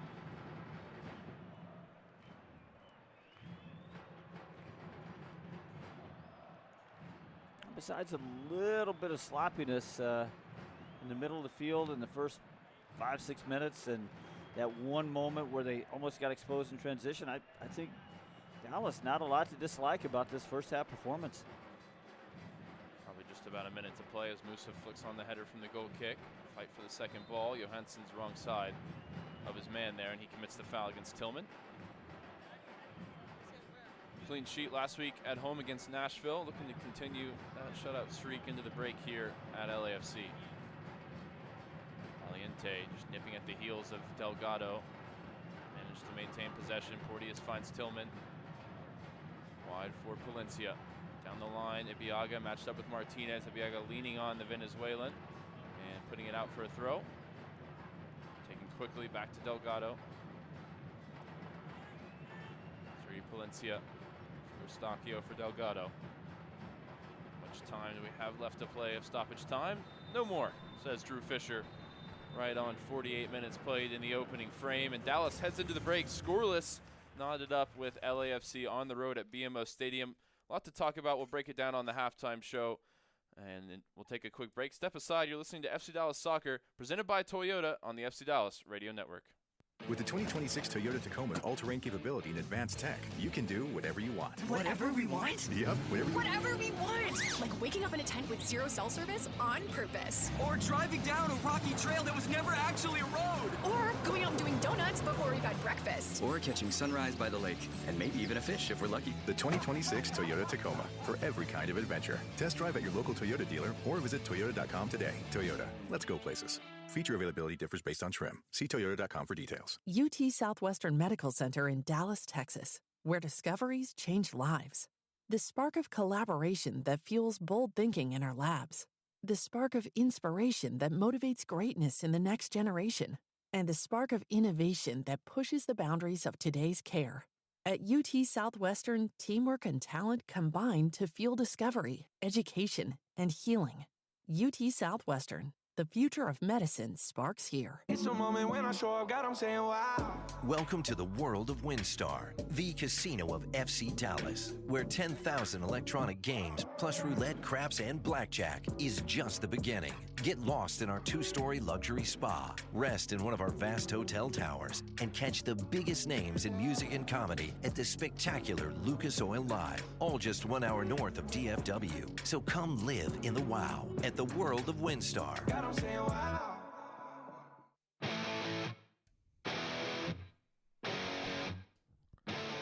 After 45 plus at BMO Stadium, it's all 0-0 as FC Dallas and LAFC played to a scoreless draw in the first half. Hello, everybody. It is the FC Dallas Halftime Show, brought to you tonight by your local Toyota dealer, Toyota. Let's go places. Also brought to you this evening by Advocare, building champions together. I'm your host, Sam Hale. I'll be joined in just a moment by the voices of tonight's broadcast, Ryan Figert and Steve Davis. This is normally where we'd have halftime highlights, but not unlike last week against Nashville, there are no highlights because there are no goals. So we'll get straight to the halftime stats, which this evening are brought to you by UMB Bank. LAFC leads the possession battle 55-45. Dallas and LA tied on shots 6-6, tied on shots on target at 3 apiece. You've had 4 corners for Dallas, 3 for the black and gold. You've had 3 saves apiece for Hugo Lloris and Michael Collodi. 8 fouls for the Burn, 5 for LAFC. A yellow card apiece, 1 to Hyunmin Son for LAFC for simulation, and 1 for Shaq Moore due to a foul. Now let's bring in the commentary team for the evening. It's Ryan Figert, it's Steve Davis. And Ryan, if I had offered you 0-0 at half, and Dallas looking like the better offensive team for most of that first half, I think you take that and you run with it regardless of anything else, right? Yeah, no, that was a very promising opening 45 minutes. I think Dallas showed discipline defensively. I think the tactical tweak from Eric Quill going to the swap sides wing backs seemed to work pretty well in terms of unlocking Bernard Kamungo both defensively and offensively, and Johansson did a good job as well on the opposite side. Valiente showing some good moments.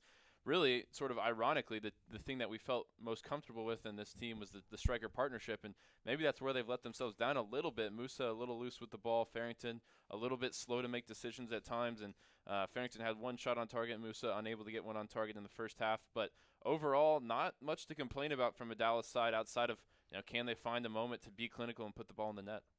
And Steve, there's a lot of positives to come forward, but I think really the play of Joaquin Valiente in his first start, it hasn't turned into a goal just yet, but he's covered a ton of distance. He understands what they want on the offense.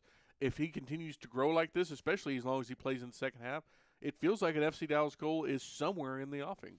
Well, what I liked about his play specifically, Sam, Farrington and Musa have that really good partnership and chemistry, so they can combine a little bit and play those quick combinations in front of the penalty area. Well, now it looks like Valiente has given him a third man in the in the pile there to work those little quick combinations. He's making good decisions.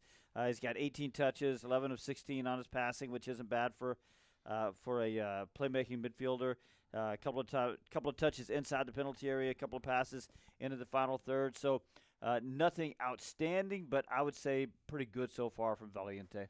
I think some outstanding work has been done by the pivot of Kappas and Ramiro, both just protecting the back line. Like you said, there's only been 1 moment where Dallas got stretched and that there was potential for LAFC to hit on the counterattack. Ramiro had a shot on target as well, and if he catches that slightly differently, maybe Dallas is in the lead with his first goal for the club. Kappas just dependable as always in there, and I think those two have done a really good job in supporting the back line, but also getting the ball into Valiente and into the forwards' feet. Yeah, and to that point, Ryan, Ramiro leads all players in this game in percentage of passes in open play at just under 96%. His mate Kappas at just over 94%. So both of those guys doing a lot of good work. And one of Steve's keys to the game tonight, Ryan, a good effort from Michael Collodi. I think we got to give the shot stopper some credit after a little bit of a shaky outing against Toronto. He had a clean sheet last week against Nashville. Wasn't threatened that much. But tonight, 3 shots on target, 3 saves from Collodi, including the one against Denny Bwanga that could have easily been a goal. Yeah, I think that's the big one that stands out to me. I think the one that Son had, he was sort of forced into a wide position where the angle favored Michael Collodi, but that was bread and butter for Denny Bwanga coming onto his right foot in a really dangerous position. And We've seen, the best goalkeepers across the entire league be beaten in that position by Bouanga, who's, the only player to be named to the best 11 over the last 3 seasons, scored 20-plus goals over the last 3 seasons. He's LAFC's all-time top scorer for a reason, but in that moment, Kalodi came up big, and for that reason, it's still scoreless. A couple of good punches, by Kalodi, which is sort of becoming his signature move, isn't it? Those big punches in traffic. Yeah, Christian Kappens can definitely attest to that. A little bit of strong punches there. And, obviously it hasn't all been roses. And the one thing, Steve, and I can't find a number for this stat specifically, turnovers by Dallas has not been their soiree. It seems like about once every 3 times they have the ball, regardless of where they are on the field, an FC Dallas player turns it over to a player wearing black and gold. Well, I thought that they did that a little bit in the first few minutes from players like Ramiro and Kappas and Osaze. Some of the better players in the field and experienced players too. But I thought really after about 10 minutes we didn't see a whole lot of that. And again, Ryan just mentioned when Logan Farrington sort of dwelled on the ball a little bit, top of the penalty area, had that shot blocked. And we know that when shots get blocked in that area right in front of the penalty area, it can lead to a counter, and it did. But I thought after about 10 minutes, they sort of stabilized possession in there. I thought, as we just talked about, Ramiro and Kappas had some good turns and were pretty safe with the ball after that initial little bit of wobbliness. So I think they had a little bit of a problem and solved it quickly. And I think we got to talk about Bernard Kamungo as well, because we've harped on him a lot over the first 2 weeks and been frustrated with him playing as the left wing back and not necessarily being progressive, not going forward, not matching what Eric Quill wants from that position, but shifting over to the right, where we saw him in his early years with the club playing as a right midfielder, right winger. He looks a lot more comfortable, and that's up against Denis Bouanga a lot of times 1v1. Sometimes when you have that sort of off-footed fullback or wingback in this case, they do feel more comfortable against an inverted winger on the other side, because they're coming in this situation. Denis Bouanga is coming onto his right foot, which leads right into Bernie Kamungo, who likes to play with his left foot. So there can be some comfort there, but also with the ball, he's shown the speed to beat Segura with ease a couple different times. There was one moment maybe he could have been more clinical in the final third, but for me, that was his best 45 minutes of the season easily. Yeah, and you know what, Ryan? He needed that because I think he was in danger of losing his spot over there, but this is the kind of performance that's going to give Eric Quill the confidence to stick with him. And by the way, talk about that a little bit, because talking about confidence, Bernie Kamungo hasn't been great over the first two 90-minute outings, right? And then you get your manager coming to him and said, son, listen, I'm going to put you over there against Denis Bouanga because I trust you to take that guy over there. And so far it's worked out fine, and you're right. I also wonder if maybe they recognize the speed matchup against Segura, because it's been men against boys in terms of the speed over there, as you just said, that Bernie's just blowing by him a couple of times. Yeah, one thing to watch, the help defense from Shaq. He is now on a yellow card, is Shaq Moore. So if Bouanga is able to get past Bernie Kamungo, or if Kamungo's caught up the field, there is going to be situations where Shaq Moore is going to have to be very careful. We saw him give away a penalty at BMO Stadium against Bouanga last season. He's got to be careful. And as he said to us on the podcast last week, mind his P's and Q's to an even further degree with that yellow card in the second half. And it's also worth noting on that right side specifically, if you look at the average player position, Joaquin Valiente has been popping up on that side as well, right? Just in front of Bernie Kamungo. So a little bit of help there from the new attacking midfielder, but that doesn't take away anything from Bernard, who, by the way, a little fun fact, his shot on goal that ended up getting saved by Lloris, 104.4 kilometers per hour, which if you're looking for that in freedom units, just under 65 miles an hour. So second strongest shot of the game, Logan Farrington, was just over 65 miles an hour earlier on that just blistering shot that Lloris got his hands on. By the way, just tactically, what's happening there, the reason he's popping up on that right side, Valiente, is as Dallas defends, they drop into a 5-4-1. Valiente sort of slides over and plays as that sort of nominal right-sided midfielder. So that's why he's, as they get the ball, he's just already sort of on the right side. Yeah, and something also tactically that we kept an eye on is keeping the ball away from Stefan Eustachio, and I think the numbers bear out that they did a pretty good job of that. Eustachio led the team in touches in his first 2 games for LAFC. So far, they've been able to funnel it away from him towards Delgado, who came away with 43 touches, to Eustachio's 36, and the center backs were right behind him in the 30s as well. So, he hasn't had no influence on the game, but they've been able to keep him out of those situations where he can really hurt you. Got about a minute here in the halftime show, so Ryan, I'll start here with you. This has been a strong 11 group to start this game, but there will be subs that come at some point. As you kind of forecast what we might see in half number 2, what's one change you might expect Eric Quill to make tonight? Well, that's tough because nobody on the field I would want to replace. It's just going to come down to fitness, who's able to go 90 minutes. I think you look at the wingback positions as the more physically demanding spots, and for that, maybe Aditson has an opportunity to make an impact in this game. Kaique could come in as well if Dallas is able to score a goal to help lock things down. I even like what we saw from Ron Benjamin in Week 1 in a game that could get stretched and transitional. He might have the physical tools to match in the midfield. You do wonder if Valiente has 90 minutes. Yeah, he's probably the the other one. Yeah. And you could wonder, and we'll see how the game progresses. Could Dallas want to get some more size in there if they're down, if it's 80th minute and they're trying to grab corner kicks? You get someone like Ricky Lewis, who's 6'2". You bring in some of those bigger areas. Even a Lalo Abubakar, who's a big-time set-piece threat. A lot of options facing FC Dallas, and they put themselves in good position after the first 45 as they draw 0-0 so far with LAFC. That's going to do it for the halftime show. We'll take a break. And when we come back, Ryan and Steve will get you ready for the second half of action again. FC Dallas 0, LAFC 0 from BMO Stadium. You're listening to FC Dallas Soccer, presented by Toyota on the FC Dallas Radio Network. UT Southwestern Medical Center in Dallas, Texas, where discoveries change lives. The spark of collaboration that fuels bold thinking in our labs. The spark of inspiration that motivates greatness in the next generation. And the spark of innovation that pushes the boundaries of today's care.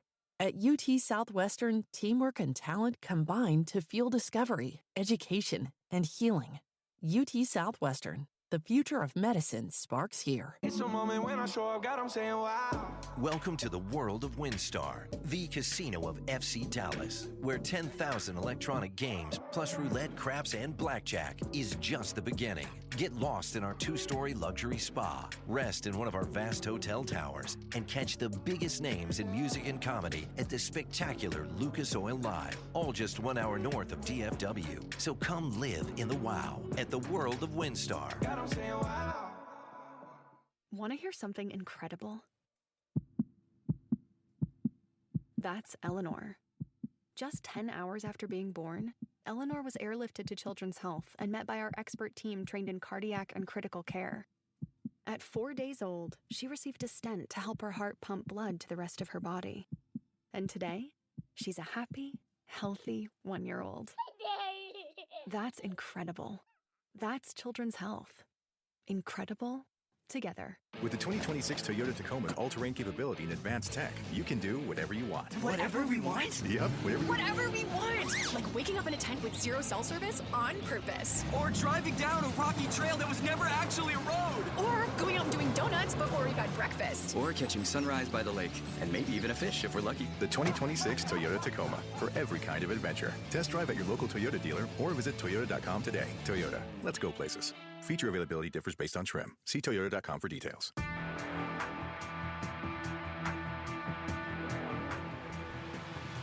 We'll welcome you back in for the second half of action here on the FC Dallas Radio Network. Scoreless after 45 minutes from BMO Stadium. We're set for a big second half here as Dallas looks for a point, if not 3 points, a historic 3 points potentially on offer if they can put something together, something special in the second half, Steve.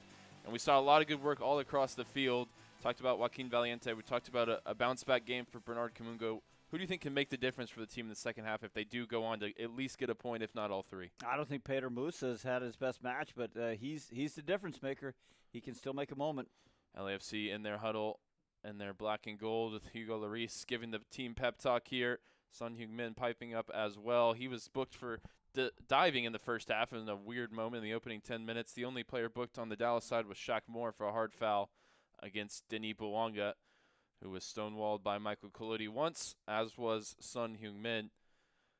A couple of saves for the Dallas homegrown goalkeeper. Dallas forcing saves with shots from distance from the World Cup winner on the opposite side, Hugo Lloris. As we're just about set for the second half, Dallas going to move from left to right, and LAFC from right to left as we await the whistle from Drew Fisher.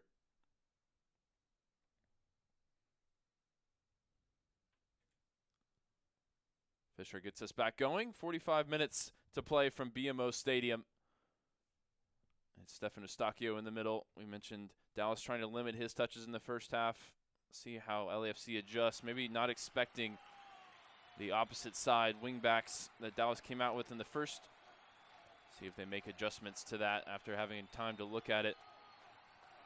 at the break. It's a first-year manager for LAFC and Mark Dos Santos, although he's been a part of the furniture at the club. An assistant under the previous 2 head coaches in club history. Previously a head coach in Vancouver as well. Long ball is easily tracked down by Shaq Moore. Sent out the other side. Palencia takes the throw. Back to Porteous. Partnering Nkosi Tafari in the heart of the back line for LAFC. Here is Nkosi, former Dallas man. Worked his way into the starting lineup with Aaron Long going down actually in this fixture last year with the Achilles injury. Stacchio contested there by Ramiro. Son who keeps it alive. We talked about Valiente. Could he go? How far can he go? And he's running pretty hard out there, so I wouldn't expect him to go much past 60. I like the effort, though. The numbers we have available, he covered the most ground of anybody in the game in the first half. To your point.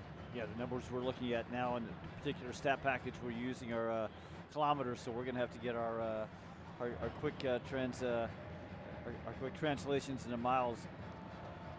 We have to get a flow chart out here. Foul there as Martinez was bursting away. I think he left a hand maybe in the face of the Dallas player. It's Ebiaga who's holding both the front and back of his head. Tillman, who's protesting, didn't get a good look at the contact. We'll see if we get a replay.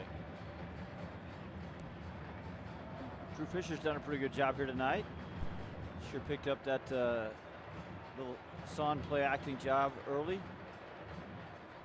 Kept a handle on things pretty well. Still early. Oh, it was a sort of pick play from Tillman as Martinez was blameless in the situation. It was Tillman who came and dropped his shoulder into Ibeaga. Here's Musa, top of the box. In behind for Logan Farrington. Early in the second half, stonewalled by Larice. And the follow-up header from Musa's over the bar.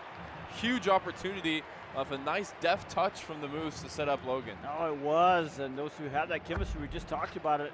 I think Logan Farrington maybe waited a little too long to shoot. He took one extra step, and he allowed Larice to close the distance. And by the time he shoots, he's actually inside the area, but Larice is on top of him.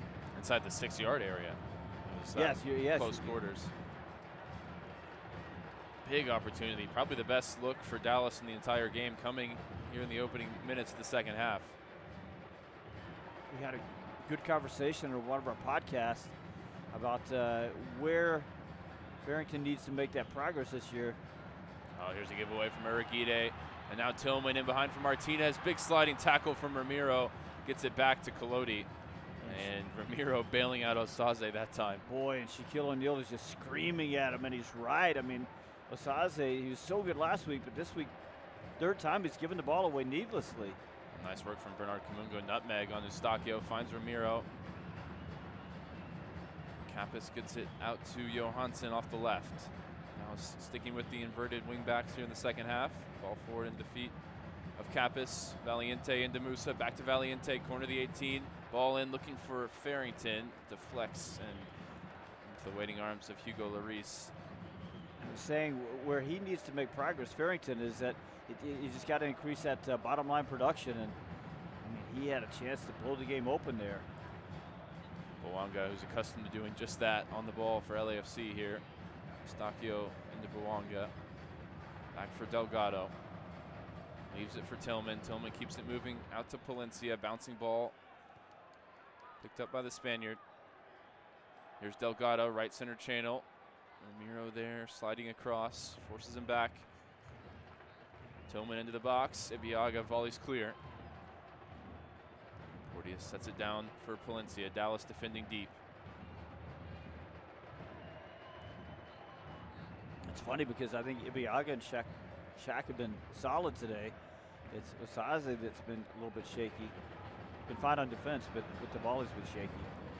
Eric Quill told the media this week that that's where he thinks Osaze can still improve. He said if he was as good as he was against the ball, on the ball, he'd be playing in the Premier League right now, and I think he's got some good logic behind that claim. There's a ball at the top from Tafari, way too far for Bouanga. Goes behind for a goal kick. Well, don't miss the FC Dallas Rewind on KDFI More 27 every Tuesday night during the regular season at 7 p.m. You can watch the latest FC Dallas match for free on KDFI More 27. Available everywhere in the DFW market. Colodi sending the team up the field for this goal kick. Taken out towards Kappas. Bounces on the halfway line. Martinez loses out to Kappas, breaks for Valiente, middle of the field with the two strikers to his left. Kamungo making his way forward on the right. Here's Bernie Kamungo, chipped ball in, bounces back to him off Segura. Kamungo lays it back, top of the box. Kappas off the right foot over the bar. Another good attack, another moment there for Valiente pulling the strings. Yeah, he pushed Bernard Kamungo a little bit wide with his entry ball. But Kamungo managed to make something out of it, making the right choice, laying that ball back top of the 18 for Kappas. Kappas primarily left-footed, but a very two-footed player. Didn't catch that how he would have liked. Going the other way, it's Boanga, gives it away to Shaq Moore. Moore on the turn, gets it forward off the left foot. Johansson with a touch in the middle, breaks for Musa. Musa turns, finds Valiente. Tafari had a read on it, stepped in front. You can see Musa and Valiente developing some chemistry. They're looking for each other pretty often.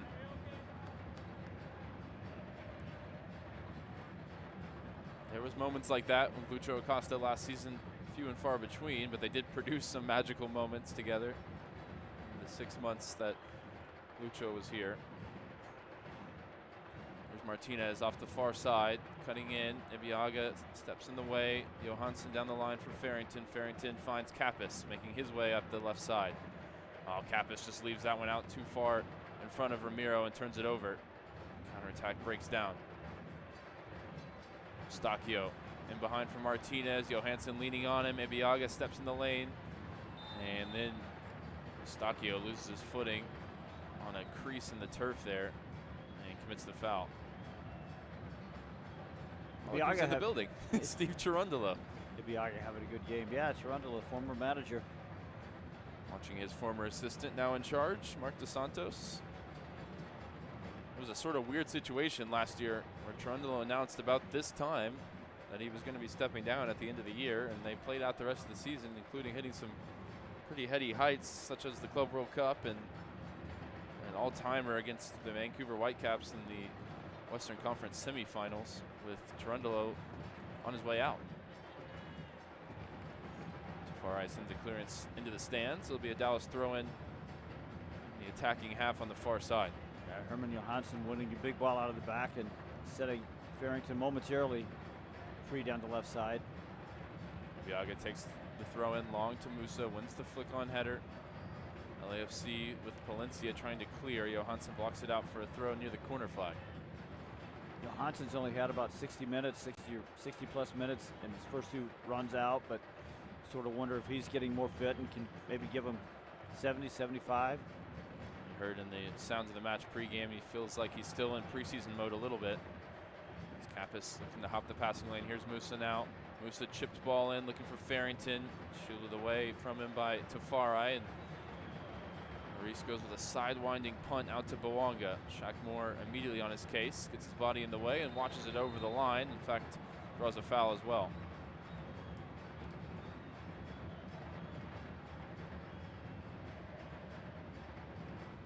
You hesitate to heap too much praise on Ibiaga and on Shaq because you know there's always that one moment that Boanga or Martinez or Son have the potential to create.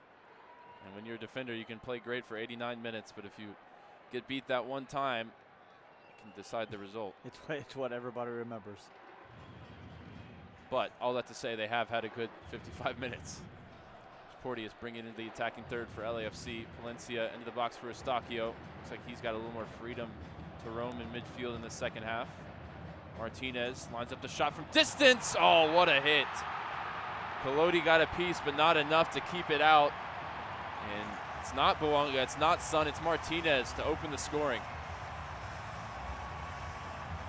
Yeah, 55th minute, boy, it just doesn't seem fair, does it? Because, I mean, we talk about how good Son is, how good Boanga is, and here comes this 20-year-old playing on the other side of them, and he hits a banger like that. at about 25 yards. Well, last season in the dying moments of stoppage time at Toyota Stadium, Martinez had a very similar effort that Colodi was able to save and preserve the point. This time, though, a lot more pace behind it and from a lot further out.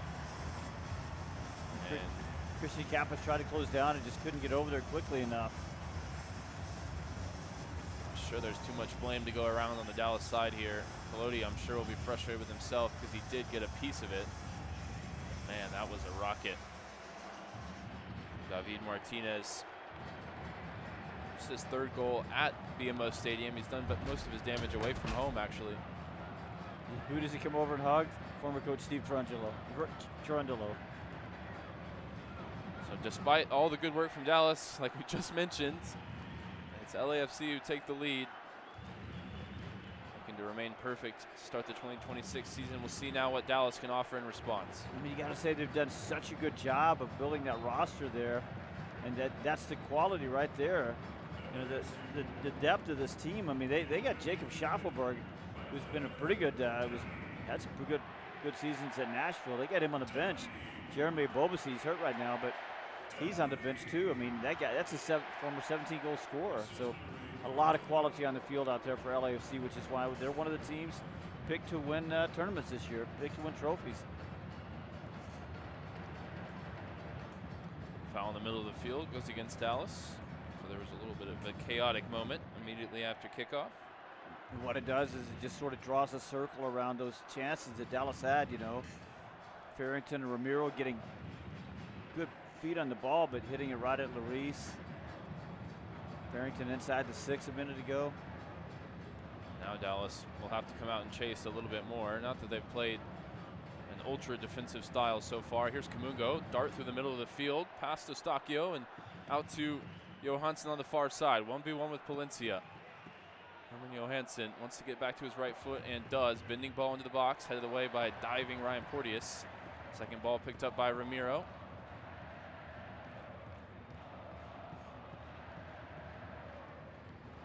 Kappas, time on the ball. It's a switch out to the near side. Retrieved by Valiente. Set back for Ramiro. Chipped into the box, headed away by Tafari. Brought down by Kappas on the second ball. Valiente splits 2 players to find Ramiro. Now wide for Kamungo. Kamungo finds Farrington, top of the D. Over to his right, looking for Valiente, who's trying to leave it, I think, for Kamungo. A good minute or so in response to the goal. Dallas putting some pressure on the LAFC end. And again, it's Valiente, though, that's sort of setting everything in motion. It's an LAFC throw that Boanga will leave for Eddie Segura.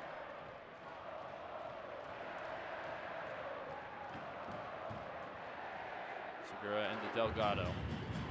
Tiptoeing away from a couple of Dallas players, and Valiente puts it out. An LAFC throw. The supporters group had gone a little quiet with Dallas. Well, they're not quiet anymore with the goal going in.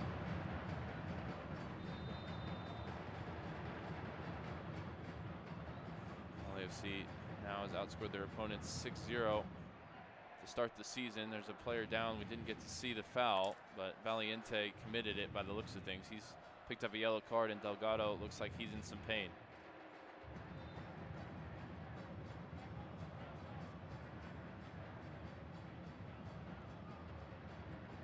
Holding his right shin. We're going to look at it now. That was Ramiro, actually. And that was yikes, similar to the Shaq Moore one in the first half, maybe worse. Well, I know Delgado's hurt, but he rolls over and kicks Ramiro.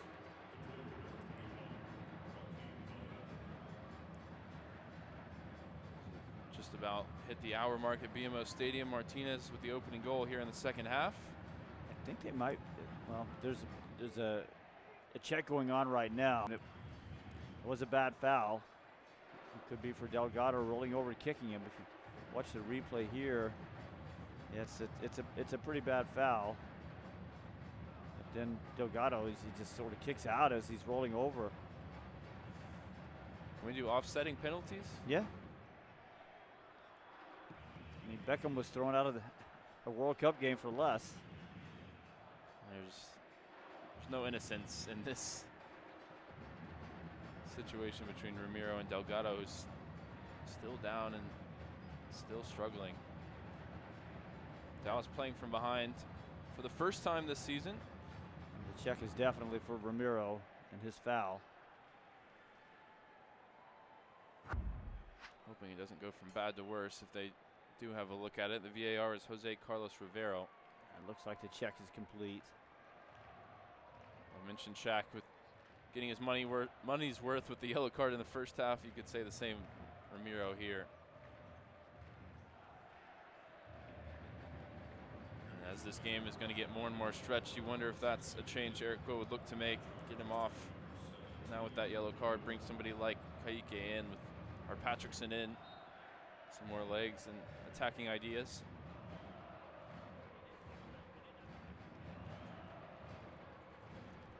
Porteous out to Palencia. Gets it back from Eustachio. Dallas putting the pressure higher up the field here, and now it's Urguide who goes in steaming through the back of Sun. Sun's holding his right wrist. Did he get stepped on?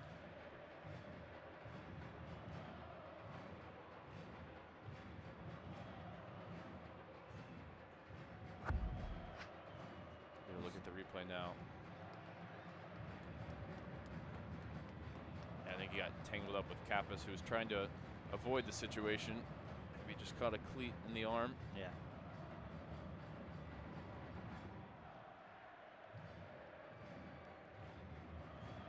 See how the goal going in affects how Dallas wants to play. Porteous goes over the top, looking for the run of Martinez. This one's skewing wide and out for a throw.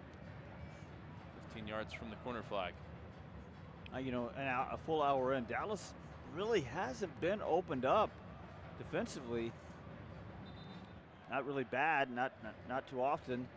It was just an absolute screamer from Martinez. It's got LAFC up 1-0 here. I'll tell you what it actually reminded me of was the goal that Jack McGlynn scored at Toyota Stadium against Dallas last year against Colodi. Yep. Similar distance on the left foot. If there's maybe one thing that Colodi can't quite get to, it's those top corners on shots from distance, standing at just 6 feet tall. Musa putting the pressure on Larice. Larice gives it away to Valiente. Loose pass from the Frenchman. Valiente puts into the box for Musa on the turn, and his shot is deflected over the bar, and I think he was offside anyway, which is frustrating because he could have left it for Farrington. It wasn't to know.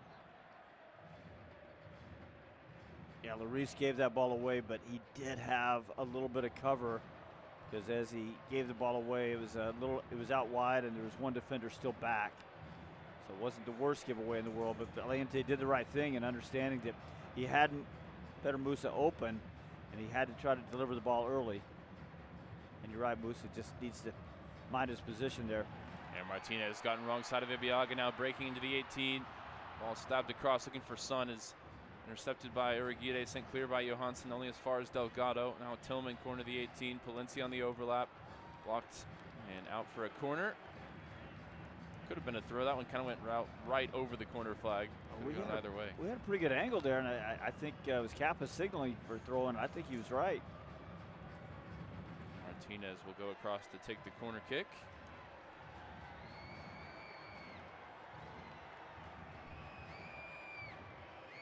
So an hour and change in here. You know, Dallas has played pretty well. They've got the deficit now, but Martinez to take, in swinger towards the near post, defended by Urguide, out for a throw, back out the other way. So the key for Dallas now is to not get impatient, not try to close the it's just a goal, so they've got to be they've still got to manage themselves behind the ball. We've seen Matt Watson with the tactical board out, one of the assistants, in discussions with Eric Quill about how they can influence this game from the sideline.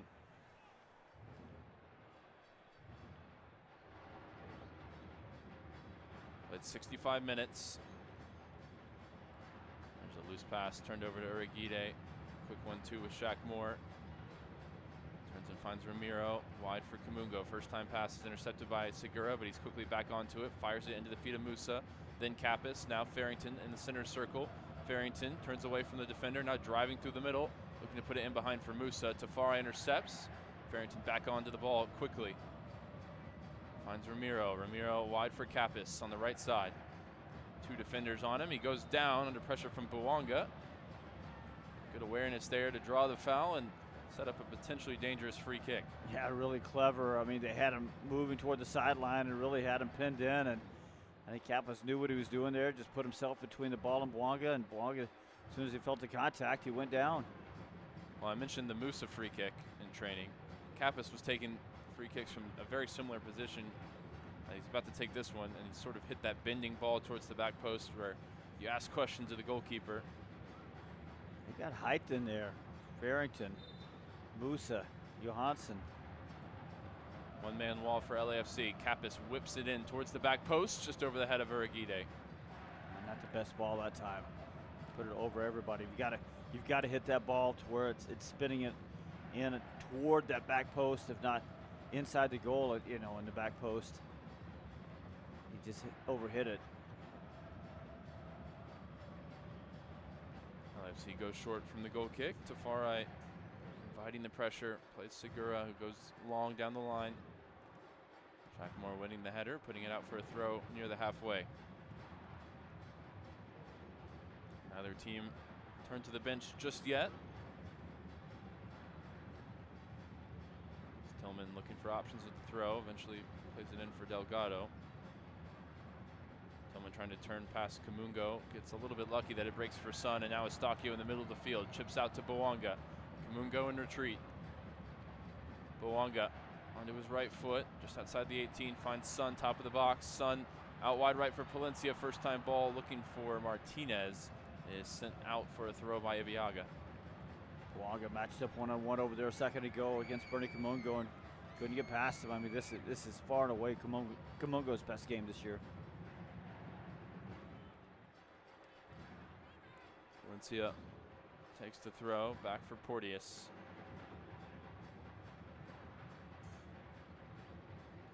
Tafari out to Palencia again. Looking for options, goes down the line for Sun, making a sprint in behind. Uragide's tracked him. And Uragide all over him, puts it out for a throw. Didn't allow Sun to turn there. Good work backtracking from Farrington, wins it from Palencia, but then he's dispossessed by Martinez. Estacchio, 3 Dallas players around him. Johansson gets a foot on the ball. Now Musa turning in the middle of the field, but loose with it. Presents possession back to Porteous. 68 minutes in, you see some Dallas players getting tired. 69 minutes in, so close to 70. But it's the famous Siggy Schmidt line. Who? Don't tell me who to put in, tell me who to take out. And right now, most players for Dallas looking pretty good. Nice sliding intervention there from Ramiro. Finds Farrington, leaves his defender on the ground. Now Valiente looking for the first time ball to Musa. It's cut out, breaks back for Kappas, who can't find Kamungo. Now here's a moment for Buwanga up against Shackmore. Segura goes on the overlap. Uragide closes the ground and gets his body in the way. He won't get a foul, but he'll get a goal kick. I tell you who's been a little slow to get back defensively a couple of times is Valiente. I think he might be running out of steam. I'll tell you, these discussions between Eric Quill and his coaching staff have only intensified. Still nobody getting a jersey on that we can see. As Collodi launches it long. Good work from Farrington on the hold up. Johansson finds Kappas. Turn, drop of the shoulder, finds Ramiro. Farrington loose with it there, trying to find Kappas. And now Martinez, and Martinez with acres of space and the whole front line in support through the middle of the field, out to Buwanga. Buwanga first time ball back to Martinez. Chipped in behind for Buwanga. Stonewalled by Collodi. Right at him. Oh, here's a moment as the referee collides, I believe, with Stefano Stacchio, who's gone down in some discomfort here. Holding his left thigh, knee area. And he looks in some serious pain. And this is just an awkward moment.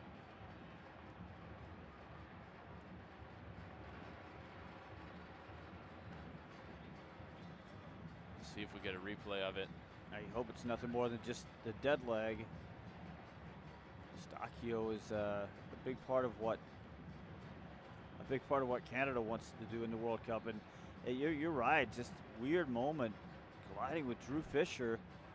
Fisher not really feeling any of it, and Stacchio getting the bad end of it. LAFC have a change up and ready, and that's Beaudry. See if we can see what happened from this angle, that we're getting a look at the shot. I didn't leave the replay up long enough to see. And I saw Kayike getting his jersey on as well on the Dallas side.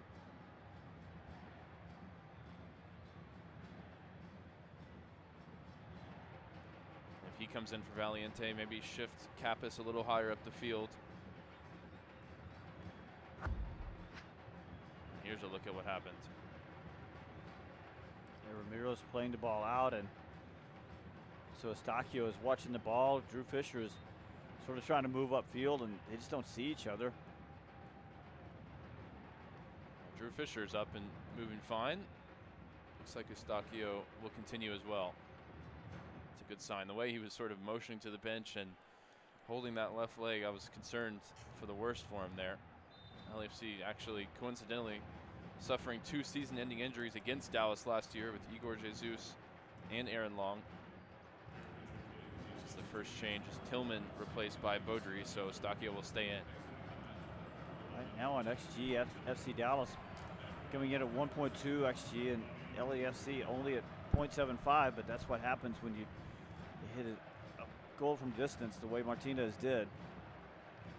9 shots for FCD, just 8 for LAFC. Valiente will be replaced by Kayike, and we'll get a MLS debut for Ricky Lewis, who replaces Logan Farrington in the forward areas. He's the star of the preseason. He steps on the MLS stage for the first time. I saw a lot of promise in Valiente. In the end, he wasn't able to quite pull off that moment of magic, but I like the combinations. I like the quickness of thought. Lewis and Kayike both going hunting. Lewis going all the way in to put pressure on Larice and maybe making contact with the goalkeeper, who stayed down. I thought for a minute Ricky Lewis's first real action in Major League Soccer would be to draw a yellow card. He got up on top of Hugo Larice's foot. Well, Larice is not happy as Ricky Lewis extended an arm. Last played competitive games for Georgia Southern University. Now he's playing against the World Cup winning goalkeeper, who took exception to this. He got in quick on Hugo Larice. I'm sort of surprised he doesn't get a yellow card out of that. Yeah, maybe a little tap of the toe. Kayike and Kamungo getting in each other's way a little bit, but then it's Beaudry who's straight onto the field, commits a foul for LAFC. So all the subs getting right into it.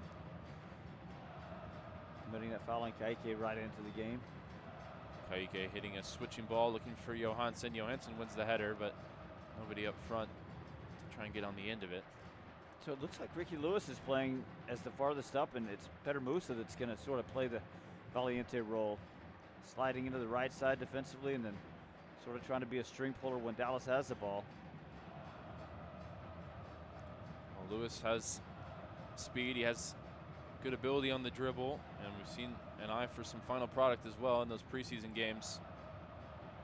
And here's Delgado looking to make it 2 for LAFC. Out to Martinez. Similar area to where he scored. This time slips in Sun. Sun low cross in. Defended at the near post. Breaks for Boanga. Boanga back heel for Beaudry. Beaudry shot blocked by Ramiro. And Dallas forced LAFC back into their own half, as that was a bit of a scramble drill defensively. It all sort of starts when the ball gets past Ramiro, and this is the part of the game where he can get a little exposed for speed. Cross sent in there by Palencia, easily picked up by Colodi. Fires it out for Kayike to drive the game forward. On to Ricky Lewis popping up wide left. We've seen him play as both a wingback and a striker. Perfect world, he'd probably be playing as a winger, and shape similar to LAFC. Eric Will finding different uses for him in this formation. Second half possession, 2/3 of it going the direction of the home side. There's Shaq Moore bending the ball in from the right side. Tafari wins the header. Segura the second ball as well. Kaiki just about finds Ramiro. Osaze over to Ibiaga.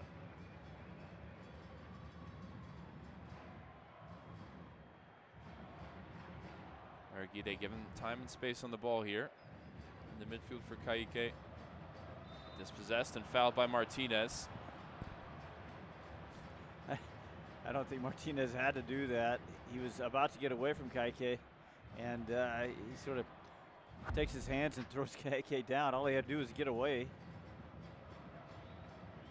Well, I think Kaike realized what was about to happen, and he sort of extended his left leg a little extra to make sure there was more contact there. Good opportunity here for Dallas to set something up. Central free kick at about 40 yards. Kappas' deliveries on these dead balls have been hit and miss tonight. Larice sets a one-man wall. It's pretty much dead center. Floated out to the right side, looking for Uragide around the back, just out of his reach. They had to contend with Boanga. It's behind for a goal kick. Patrickson now on to replace Ramiro, bringing some fresh legs into midfield. Ramiro, who had been booked, will be replaced here as he gives the armband to Shaq Moore for the final 13 and change. And I just said that this is where Ramiro's, he doesn't have a lot of foot speed to begin with, but as he gets tired, it gets even worse. So I like this sub. Far under pressure from Musa, goes to Segura, and goes long, looking for Sun. Uragide easily wins it there. Kaike, middle of the field, finds Patrickson. First touch for him in the left center channel. It's it wide for Johansson. Drops it off for Kaike. Driven ball in, looking for Musa. Volleyed away by Tafari. Kept alive here. Kappas, now Kaike. Over to Kamungo, central position. Shaq Moore goes on the overlap. Here's Shaq Moore wide right. Low ball sent in, defended by Tafari at the near post. Shaq Moore retrieves it near the corner flag. Now finds Kappas. He'll send the bending ball in towards the back post. And Larice, unchallenged, will come out and make a claim. Kappas' ball striking just hasn't been his best tonight. Ball over the top. Awkward one to deal with. Kamungo under pressure from Boanga. Finds only Heung-min Son, who finds Boanga onto his right foot. Big save, Kolodi again, to keep Dallas in the game. Breaks for Boanga, though, not cleared yet. Uragide defending left on the ground. Boanga goes down. Referee waving a finger at him. Not sure why he wouldn't be booked, similar to Son in the first half, if the referee felt he was simulating contact. The emphasis out of the attack for now. LAFC will recycle play.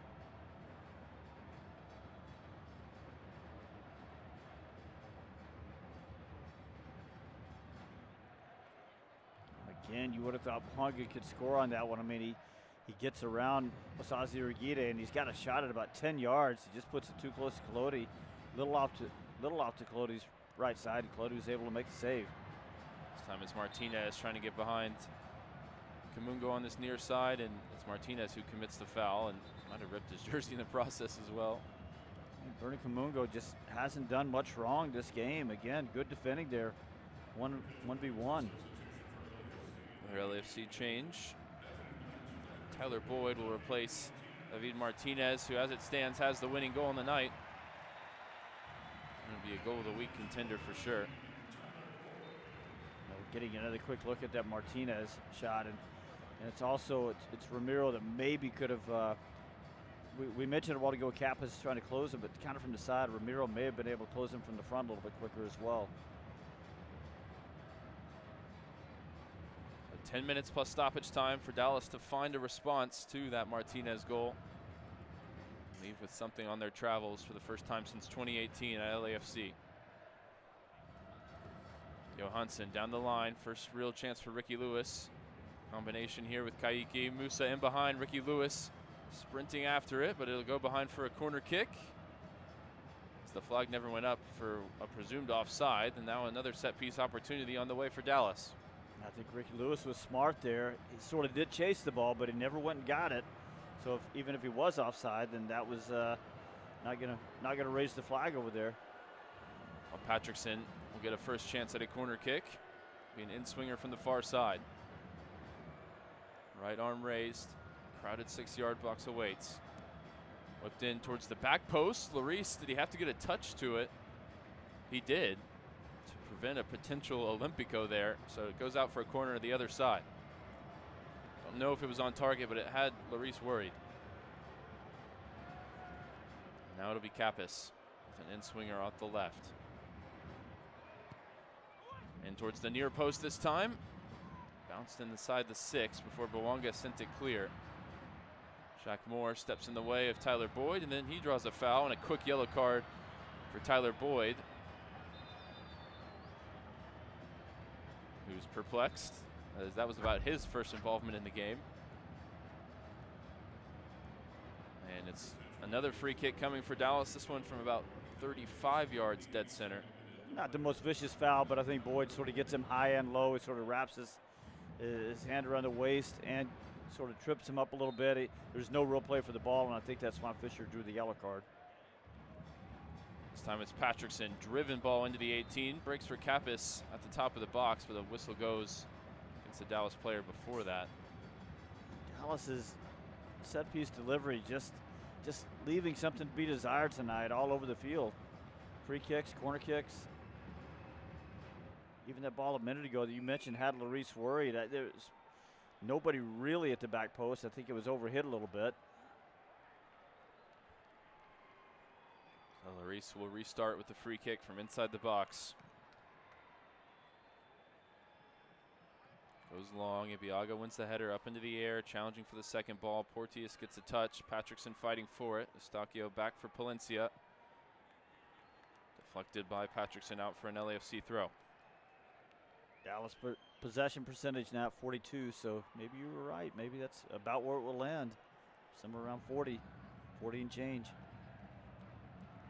Tafari out to Segura. Delgado to Beaudry. Beaudry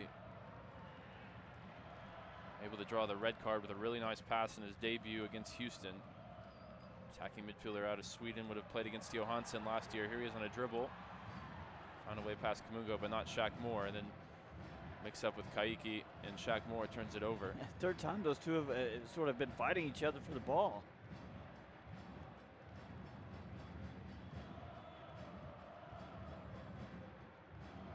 LAFC came into the night third in Major League Soccer in expected goals to start the season.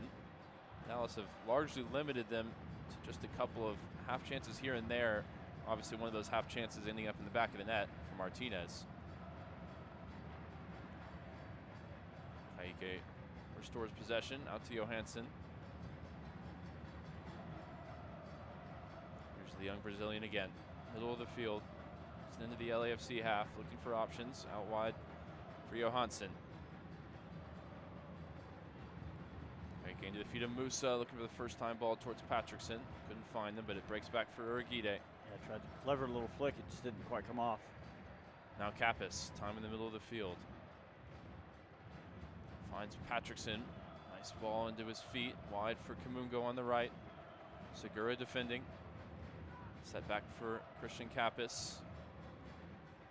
Kaike centrally, 25 yards from goal. Now wide again for Kamungo. 1v1 with Segura. Entering the 18 along the right side. Bernie Kamungo on the dribble. Pass two. Here's Patrickson on the turn. Sets it up for Kaike off the left foot. And he sort of spoons it over the bar. We saw him score a couple of great goals with the left foot last year, but couldn't connect sweetly with it that time. I mean, I don't know. Maybe it's just Bernie Kamungo feeling better about being on the right side, but he's just been really, really good tonight. That time setting up, helping set up Kaike in the middle. Looks like Dallas are going to make their final roll of the dice with a couple more changes in just a moment. We're getting a look at that dribble run. Well, he's got Segura set up there and just sort of gets past him again. This time dribbling it into the interior, laying the ball off. Kamungo down the line, looking for Lewis. Header won by Tafari, then Kappas back the other way. Musa fighting for it. Palencia sends it down the field to Ibiaga. It's Ron Benjamin and Dietzen who will make the late cameo appearance here. I would think Dietzen would come in for Herman Johansson, not only because that's his position over there, but also because Johansson just hasn't really been that effective in the attack tonight. Been good in possession, solid, but they need a little bit more out of that wingback position. Lewis dropping off the front line to receive it, finds Kappas.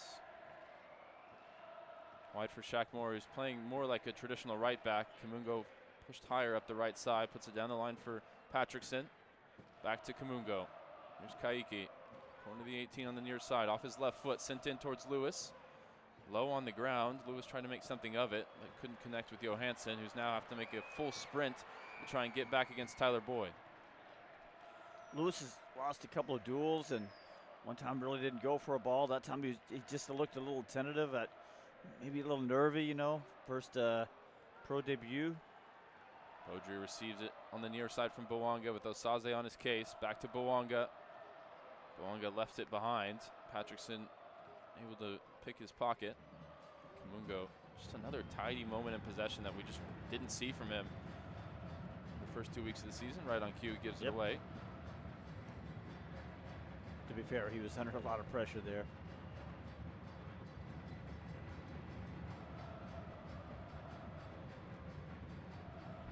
LAFC in possession. 87th minute. One goal from David Martinez, the difference. Strong Dallas performance. Can they turn it into a result here late on? Valencia out to Boyd. Stacchio keeps it moving through to Farai, out to Beaudry. Beaudry wide for Bouanga. LA now just taking a little fizz out of the game, just moving the ball around, trying to draw Dallas out of shape, eating seconds away.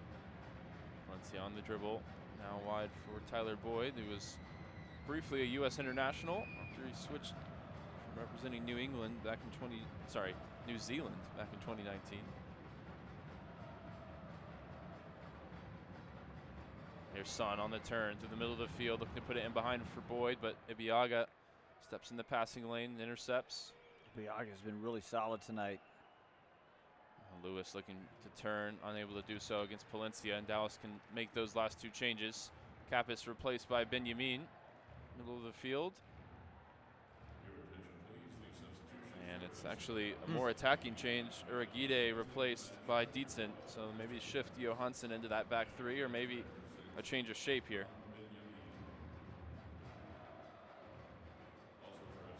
Or maybe a mistake, which we've already seen once this season when Osaze almost came off in the season opener. He's not coming off, I don't think, as Bouanga is replaced by Chouanier on the other side.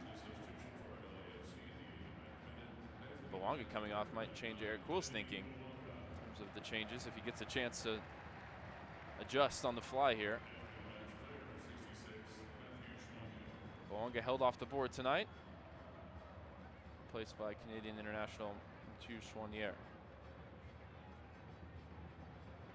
And it is Uragide replaced in the end. Be interested to see how Dallas reshapes here. This is clearly, this is Eric Quill just sort of drawing up plays in the sand, as we said. Your guess is as good as mine for stoppage time here as we're approaching whatever will be added on. Looks like it's Shaq and Ibiaga. Maybe in some kind of 4-4-2 or four-man back line, rather. They'll have to get to grips with it quickly, otherwise LAFC will pass them to death here. Dietzen defending wide on the near side against Beaudry. Delgado combining with Son. Back to Segura. Delgado wide on the near side, back for Segura again. 7 minutes added on, still time here for Dallas to try and snatch something late.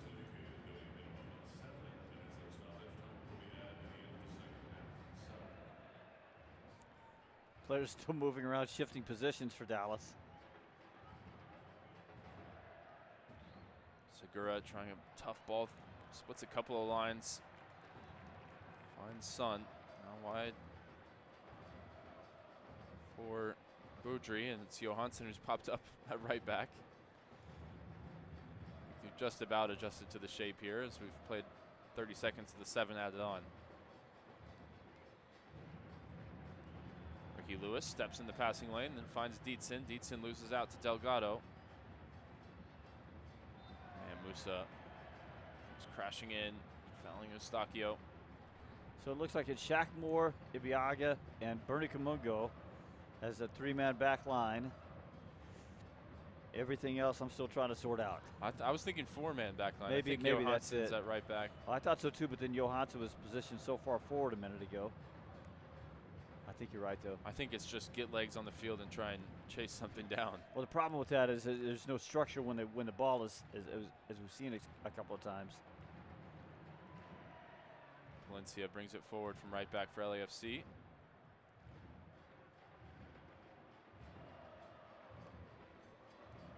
So far, I've had all 90 seconds of possession in stoppage time. Tafari over to Porteous.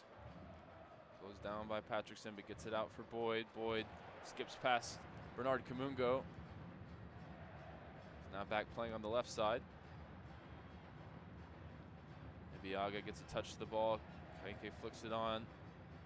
Nothing to make possession stick for Dallas. Now Patrickson with a nice strong tackle does. Get it back for Shackmore. Here's a first chance at this new group with the ball. Shackmore firing it out to Herman Johansson. He'll drive forward from right back. Early cross swung in, looking for Musa. Musa gets the touch, sets it down for Benjamin. Dietzen back for Kamungo. Kaike goes on the overlap. Receives it from Bernard. Bending ball off his right foot. Nobody there in Dallas colors. It's behind for a goal kick. Oh, it's been a really good performance tonight, and it'll be a shame if Dallas can't get anything out of it. I don't think Eric Quill is going to want to hear anything about moral victories coming out and giving LAFC a real tough test. He wanted something out of this match, and still time to get it. Larice taking that little bit of extra time to get this goal kick back in play. We've played now 3 of 7 added on. Benjamin wins the header in midfield. Patrickson looking to get it towards Musa. Porteous puts his foot through it. LAFC winning a few too many of these battles in midfield. I mean, Dallas has to be a little bit more aggressive and getting on the ball. Chouanier and Boyd can't keep it in play. It'll be a Dallas throw. Taken by Kamungo into Kaike. Gets it out in front of Dietzen, who can drive forward. Johansson goes on the overlap, receives it here from the Haitian. Johansson bending ball in, looking for Musa, gets the header towards goal, breaks for Petter Musa along the right side, fires it across goal, deflected up in the air, put behind for a corner by Tyler Boyd. And Herman Johansson loves him a early cross, and they can be effective. This time his early cross leads to a corner kick. Well, Musa was looking to turn it goalwards. It was blocked back to him, and he won a corner on the second attempt. Corner taken short. Patrickson sends it in along the ground. Weird one there. Results in just a clearance. He must have just mishit it, right? I don't see anybody that he would have been aiming for. Lifts it into the box this time, looking for Johansson. And it bounces through for Hugo Larice. I think they really left a goal on the board tonight with the set pieces. And they got so many more than you have traditionally seen the team win on the road at these tough venues, and just couldn't turn it into anything. Yeah, 7 corner kicks, to your point. Some free kicks and okay positions, maybe not great positions, but pretty good. Just 2 hit or miss on the deliveries. Not over yet. Final 2 minutes. Stoppage time added on. Kaike up a blind alley here without a real passing option. Goes back for Ibiaga. Swinging it through Shackmore. Benjamin, blind pass down the line. Second chance at it, breaks for Johansson. If he stayed on side, maybe a chance to whip this in. He does towards Musa. Musa towards the back post. Oh, sprawling save from Hugo Larice to save the 3 points for LAFC. Another connection between Johansson and Musa, and that one looked like it was goal bound. Still some late energy in it for Dallas as we've got 90 seconds to play. Musa really directed that well toward the back post off another Johansson cross. He just didn't quite have the pace on it. And Hugo Lloris, well into his 30s, was able to get over there and look springy and young and just able to knock it away at the back post. About into his 40s now, 39-year-old Hugo Lloris. Is there one last chance in it for Dallas? 60 seconds to play. Benjamin on it in the center circle. Bending ball out to Johansson. Best moments of the game have come in the last 2 minutes for the Swede. Kaique in the middle. Turns past Son. Bending ball off his left foot in towards Lewis. Couldn't win the header. Chouanier sends it clear. Everybody back defensively for LAFC, so Collodi out off his line to retrieve it. One last chance maybe to throw the ball forward.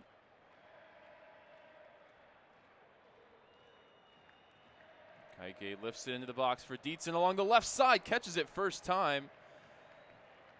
And off target. Honestly, good effort to even turn it goalwards. I mean, that's not an easy ball to get a hold of, and Dietzen did a good job. He just couldn't swing it around. Getting another look at that Peter Musa effort at the back post off the Johansson cross, and maybe I was wrong. I mean, he gets decent speed on that on the shot. Still think it's probably one you expect Lloris to save, but I do too. It's a flashy one, and ultimately it's what LAFC needed to secure the 3 points at home tonight. A valiant Dallas effort in defeat.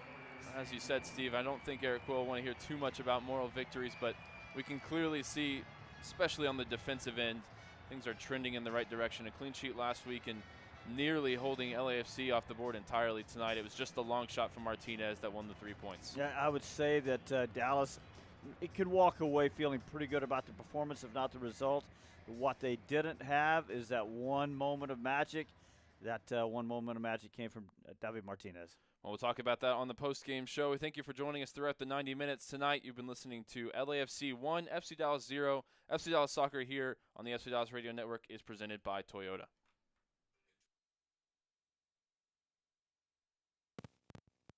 That's why the 2026 Tundra is built to tough it out and to take it easy. Built to carry tradition and to make new ones.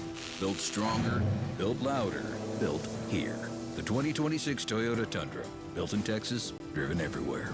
Test drive at your local Toyota dealer or visit Toyota.com today. Toyota, let's go places. Feature availability differs based on trim. See Toyota.com for details. UT Southwestern Medical Center in Dallas, Texas, where discoveries change lives. The spark of collaboration that fuels bold thinking in our labs. The spark of inspiration that motivates greatness in the next generation. And the spark of innovation that pushes the boundaries of today's care. At UT Southwestern, teamwork and talent combine to fuel discovery, education, and healing. UT Southwestern, the future of medicine sparks here. Want to hear something incredible? That's Eleanor. Just 10 hours after being born, Eleanor was airlifted to Children's Health and met by our expert team trained in cardiac and critical care. At 4 days old, she received a stent to help her heart pump blood to the rest of her body. And today, she's a happy, healthy 1-year-old. That's incredible. That's Children's Health.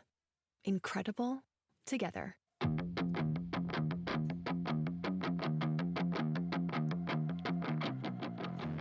After 90-plus minutes at BMO Stadium, it's LAFC 1, FC Dallas 0, and probably one of the more exciting 1-0 games you'll see all year from both sides, specifically for FC Dallas, but they just can't find their way into a point as they suffer their first MLS defeat of the season.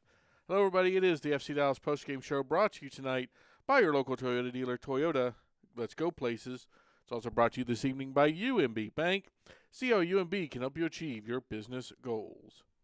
I'm your host, Sam Hale. I'll be joined in just a moment by the voices of tonight's contest, Ryan Figert and Steve Davis. But let's go ahead and get to tonight's post-game stats, as they're brought to you by UMB Bank. No highlights for Dallas this evening. Only one goal went in for either side. That was David Martinez in the 55th minute. An absolute scorcher of a shot that Michael Colodi did get a finger on, but just not enough to deflect it out, as the young 20-year-old gave LAFC the only goal they would need on the evening. Those stats, as we mentioned, 58-42, the possession battle goes the way of the black and gold. Dallas outshoots LAFC 14-10, but LAFC does get one more shot on target, 6-5. 7 corners for the Burn, 4 for LAFC. You had 5 saves apiece for Michael Colodi and Hugo Lloris. 14 fouls for Dallas, 13 for LAFC. 2 yellow cards apiece for each side this evening. As we bring in the voices of this one, it is Ryan Figert, it is Steve Davis, and Ryan, we'll start with you. One of the questions I asked in pregame was, what can we learn about this Dallas team tonight, regardless of the result? And while you mentioned that Eric Quill will not be looking for moral victories in any way tonight, it's fair to say that this team, I think, taught us a lot about what they can do, both in situations like this and going forward in 2026. Yeah, I mean, from the LAFC side, they keep rolling. They moved to 3-0 for the first time in their club really history. Good. They haven't conceded a goal yet. But I think you're right in that Dallas is going to walk away with their heads high tonight, despite coming away, with the loss and dropping the first contest on the road in 2026. I mentioned before the game, this is probably the hardest game on the schedule in the entire 2026 schedule, and they gave a good account of themselves. I mean, I don't think you walk away saying they should have won the game, but they certainly had opportunities to come away with something. And if this is a late game, if this is a Leagues Cup knockout round game, or if this is a playoff game, you'd say Dallas is right in the margins when against them tonight. And ultimately, LAFC against Houston had 2 long-range goals. Against Dallas tonight, they had the 1 long-range goal from Martinez. So they're finding ways to win, even if they were sort of held out of the really dangerous goal-scoring opportunities for the most part tonight by a pretty astute Dallas defensive performance. Guys, I think there are things that we would have learned about the team tonight, but I think what's more important is what they learned about themselves. And what they learned about themselves is if they go in with the right attitude, with the attitude that Eric Quill wanted them to have, and not going there to, as he said, just exist and suffer, but going there to actually try to win the game and believing that they can win the game, they can be a pretty good team. They can be a team that's can go into a place like BMO Field where, again, this is a team that's going to challenge, I think, for MLS Cup. It's a heck of a roster they have, and they can push LAFC. They can stretch them. Yeah, I don't want to linger on this too long, but Ryan mentioned it. The goal that Martinez scored, the one that ultimately decides the game, is really impressive. Per the Match Analysis Hub, only a 2.6% chance of that one going in. It's not a high percentage shot. He took it from about 25 meters out, which is, again, a pretty good distance. But he put it in at 118 kilometers per hour, which in Freedom units, just over 73 miles an hour. That's a hard shot. And even, credit to Michael Colodi, he got a part of his hand on it. And, when you look at the goal in reverse, you can nitpick. Maybe Kappas gets there a little bit quicker or something. But really, sometimes you just got to take your hat off to a really good goal. And I think that's what you have to do with Martinez tonight. Yeah, I think what you would say is, any quality player, you just can't let him set up the shot, in that area. And he was 25 yards out, so it's not like it's high risk zone, but they need to get to him a little bit quicker, and you don't even give a chance to somebody like one of those really good forwards to hit that shot. Yeah, we're looking through the highlight package right now as we speak here on the postgame show, and man, some of those opportunities that Dallas left on the board, I think there's going to be 4 or 5 different guys heading home tonight on the plane thinking about the chance they had to maybe put the team in front. I think the best opportunity probably came for Logan Farrington in the opening minutes of the second half, if not that late Musa chance in stoppage time when he sort of steered it towards the back post and forced a good save from Lloris. Ramiro had a shot right at the goalkeeper. Kaique had a shot at the top of the box that he sort of spooned over the bar. I mean, a lot of different guys had sort of these half looks, decent chances that maybe on another night go in, and we're talking about a different result. But the fact that we can even come here and say that Dallas just doubled up LAFC in the shot total, 15-8. They both had 5 shots on target. Dallas had more big chances. I mean, there have been games pretty much every time since I've been calling games here on the FC Dallas Radio Network where Dallas goes to LAFC, 3 shots, 5 shots. Maybe they make their way into the attacking half a few times in each of the 45-minute periods. And that was not tonight. It was a truly even contest back and forth. And I think what you said, Steve, about going there and being protagonistic, going there and believing you can win, we saw that belief even though they come away with the defeat tonight, and how they played. They didn't sit back and counter. They played the game on even terms with LAFC, and ultimately I think there's a lot to build on, and another tough test coming next week against San Diego. So hopefully they can carry the positives from this one into what will be another tough one at home next week. Yeah, you get everything but the result tonight if you're Dallas for the most part, I think. And unfortunately the result is the most important part on the score sheet, but there's still a lot to be happy about. And I think first off the list, I was initially going to put Joaquin Valiente on there. I do want to get to him, but man, the rebound from Bernie Kamungo from when we sat here just over a week ago, I mean, we were asking, hey, is his job up for grabs at this point? And I think we all agreed the answer was yes. Now flash forward a week against a really good LAFC team. Eric Quill rolls the dice, puts him on the opposite side, flips him and Herman Johansson, and he turns in easily his best game of the season without question, and probably one of the best games we've seen from him at wingback period since he made the change. Yeah, maybe it's just as simple as him being over on the right side and being more comfortable over there. But 5 of 7 on his dribbles. He's 8 out of 12 on his ground duels. Yeah, he's touches inside the penalty area 5 times, 61 total touches. I think really the it's not so much the numbers; it's how many times he connected through the midfield. Got the ball out of trouble, which isn't really, got the ball out of trouble in tight spaces, which isn't really his forte. Some defensive contributions, some clearances, really just kind of fill up the box score that way. So all around, really good game, solid game from Bernie Kamungo, who suddenly looked like a confident player again. So here's the problem now with that, is that who else looked really good on the right side when he switched over there late in the game? I know what you're about to say. Herman Johansson completed 3 crosses in the final 10-15 minutes of this game and looked to me like, a really, really solid option to right back, which we know he is. Yeah. We just haven't seen him necessarily at his full fitness, and he leads the team in crosses completed. He was 4th in the league coming into that tonight, and I think he got 3 or 4 tonight, so he'll stay in that top 5 in the league. And man, he looks like a real weapon going up and down the right side. And so now if you've got Johansson, who is a right-footed player, more comfortable playing on the right side, and you've got Bernard Kamungo, who looked like he really struggled on the left side but looked at home on the right side, well, now what are you going to do between the two of them? You probably would lean towards Johansson, but then who's playing on the left? And can Kamungo replicate some of the form he had tonight playing on the left? Is it just about him, understanding the game a little bit more, going through the tape? What is it going to take for him to put a performance together like he did tonight on the right, on the left? Because ultimately, as currently constructed, that's what this roster needs. They need Johansson on the right, and they need Kamungo to be able to step up and do what he did on the left side next week. And I don't think Johansson did anything wrong on the left side, but he just wasn't effective in the attack. He was very quiet over there. And you're right. Then he pops up on the right side, and I'm here to tell you, I don't remember in my years here. I think he's going to be one of the best players ever crossed from the right side. His crosses are they're hit with pace. They're accurate. He's a tremendous crosser of the ball. And you're right. He spends, maybe 7 minutes over there, because I think he came in and moved over to the right side right about as the 7 minutes of stoppage started, and he gets 3 effective crosses in just that short time. Yeah, he had 8 assists to go with 7 goals in the Swedish league last year en route to winning the championship. So he definitely has that final third quality, and it seems like he's able to showcase that a lot more when he plays on the right side. Yeah, it's going to be a good problem to have for Eric Quill. I've got too many good right wing backs at the moment. I'm glad he gets to make that decision, not me, because that's going to be a brain teaser for him. What I don't think is going to be a brain teaser going forward, I think we saw Joaquin Valiente grab a starting job tonight. He gets his first start in FC Dallas colors after making his debut last week, and he plays a good amount. Plays about 70 minutes, give or take. And obviously they don't score, so he doesn't get a goal or an assist or anything. But all the things we heard Eric Quill say about him coming into this, he showed off. He showed a lot of work ethic, a lot of quick, decisive passing. He showed just a good positioning, all the things that you look for in that particular 10 position as this team wants to play it. The young Uruguayan brought it to the pitch tonight. Yeah, he had 35 touches in those 73 minutes. I covered just a little under 6 miles. That's pretty good for 73 minutes, and I think we'll see even more once he starts getting a little bit more fitness under his belt.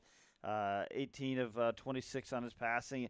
The one thing you'd say is there's only one chance created on a night when Dallas did create some chances and some good looks at Hugo Lloris. So I think that I saw enough to like. And I think you're right, Sam, that seeing the really good quick combinations, seeing the speed of thought. What happens is he's got a high level of awareness of what's around him. So as soon as the ball comes off his foot, he's one touch and he's putting somebody else into a good spot. So I saw enough to like there. I ultimately going forward, he needs to do a little bit more in terms of chance creation. But for his first run out as a starter, I'd say pretty good. And one thing that I liked as well was that we saw clear moments where Valiente and Musa were on the same page. And for that to happen in just game 2 for Valiente is a promising sign. That took a lot longer to develop between Lucho and Musa, if it ever, in fact, did develop on a consistent basis. Maybe Musa was the only one that had any type of combination with Lucho. But Valiente doing the defensive work while still showing that he can, connect the team into the front line. That's really what this role is. Can he be the connecting piece? I think he showed some good signs that he could be that tonight. And obviously in a loss, it's kind of weird to praise a goalkeeper, but I think both goalkeepers played pretty well. But this is the FC Dallas postgame show, not the LAFC postgame show. So I do want to give a shout to Michael Collodi, who had 5 saves tonight. I think without his ability, especially on that Denny Bwanga shot in the first half, this could have been 2 or maybe 3. But he had some really good opportunities tonight. He showed why he won the job last year and has continued it this year. Kind of a bad break on the Martinez goal. I don't think there's anything else he could have really done on that unless he grew 10 inches within the span of 10 seconds. But I think a really good night for Collodi. And, Steve, you had mentioned in your keys to the game, Dallas, if they were going to be in this one, we're going to need a good a showing from him. And I think he delivered tonight. No, they definitely got one. Look, 2 good saves on Bwanga. And I agree that that one in the first half, although I think the one against Bwanga in the second half was just as good. It was good. Bwanga's he's 10 yards out. He's hammering the ball from his right foot. Now I think Bwanga would look at that and say, I needed to get it a little further away from the goalkeeper, but it was off to Collodi's side, and he still managed to go over and paw it away. And then in the first half, one good foot save on Son. So I think that. It's a shame that he didn't get the clean sheet, and look, he's not the tallest goalkeeper in the world, but I think a lot of big goalkeepers aren't going to have the mobility to get to that shot from David Martinez. I mean, it's hit pretty well. I'm looking at it right now. It hits side net. And when it hits side net, that means the placement was pretty darn good. It's funny because I think we all agreed that Collodi deserved to win the job, and ultimately Martin Paz is now starting for Ajax. I don't think he's complaining too much either. But I think, funny enough, I think Martin Paz saves that goal, but he probably concedes to Denny Bwanga in the first half, and you end up, net neutral there. But that was one where we've seen Martin Paz push off and get that big arm out, a couple extra inches of reach compared to Collodi. Maybe he makes that save, but I don't think he necessarily keeps a clean sheet tonight. No, probably not, and that's just honestly a testament to something we talked about a lot. This is just a really good LAFC team. They've got threats coming from everywhere when it comes to offense, and to hold them scoreless is just an effort in almost futility for the most part. But big ups to Michael Collodi, who did his best tonight, and probably would have come away with honors even if just one of the Dallas goals had gone in. I do want to talk about that, but I want to give a little bit of credit to one of the defenders, especially Biaga. I think he had himself. It's going to kind of go understated with everything else that went on in this game. But every time he popped up, specifically defensively, I think he had himself just a heck of a game, really. He especially on a night where I don't think Osaze Urguedia had his best game. I don't think he was bad by any means. But if I look across the back three there, I think Ibby was kind of the quote-unquote MVP of that back three if you look at how he played tonight. Yeah, I mean, even Shaq, kept Bwanga quiet, supported Kamunga really well. I think both sides, the center backs did really well. And it was a weird one for Osaze because we came from last week when it was the most high-volume game possible for him. They were going direct into the forward, and he was just eating that up. He came into the game tonight amongst the leaders in clearances in the league, and he was 13 out of 15 in his aerial duels. Didn't really have many aerial duels to contend with, just 1 of 1 tonight. They weren't really going often into Son's feet, and when they were, it was Son dropping way off the front line. So he just wasn't as involved tonight, and he had maybe a couple of iffy moments in possession, one certainly where Ramiro bailed him out. But, the wide center backs tonight, credit to them in a really tough matchup. We mentioned the wingers are going to be running at them all night long, and they both stood their ground. I don't think you put any fault down to them in the result. Yeah, some numbers for Ibiaga: 7 defensive clearances, 7 defensive contributions, 4 clearances. He was 3 of 4 on accuracy and long balls. 7 recoveries, 3 of 5 on his ground duels, 2 out of 2 on his duels in the air. So a really solid game from Ibiaga, probably his best game this year. I mean, we keep saying that. I'm hearing myself say that over and over. Kamungo's best game, Kolodi's best game, Ibiaga's best game. I think it's just a shame that it wasn't Moose's best game or Farrington's best game at the other end of the field. Yeah, that's a good. That's well put. Although I thought Musa improved in the second half, and he played a couple of clever balls, including really setting up Logan Farrington for the best Dallas chance of the game, I think. And Logan just maybe took one extra step as Musa's header sort of slipped him through in that left center channel, slipped Farrington through. Farrington just instead of hitting the ball at about 7 yards out, he took one more step, and that allowed Hugo Lloris to close the distance just a little bit more. And when Logan Farrington took the shot inside the goal area at about 5 yards, he was just Lloris was right on top of him. So I can already hear the FC Dallas fan base after last week and now this week, where you score 0 goals after a 3-goal performance against Toronto. And I want to make it clear, I am not saying this, but I want to address the faithful who I know are going to ask the question. It's been 2 games. Is this now a concern that Musa, Farrington, and company have not hit the net in 2 games?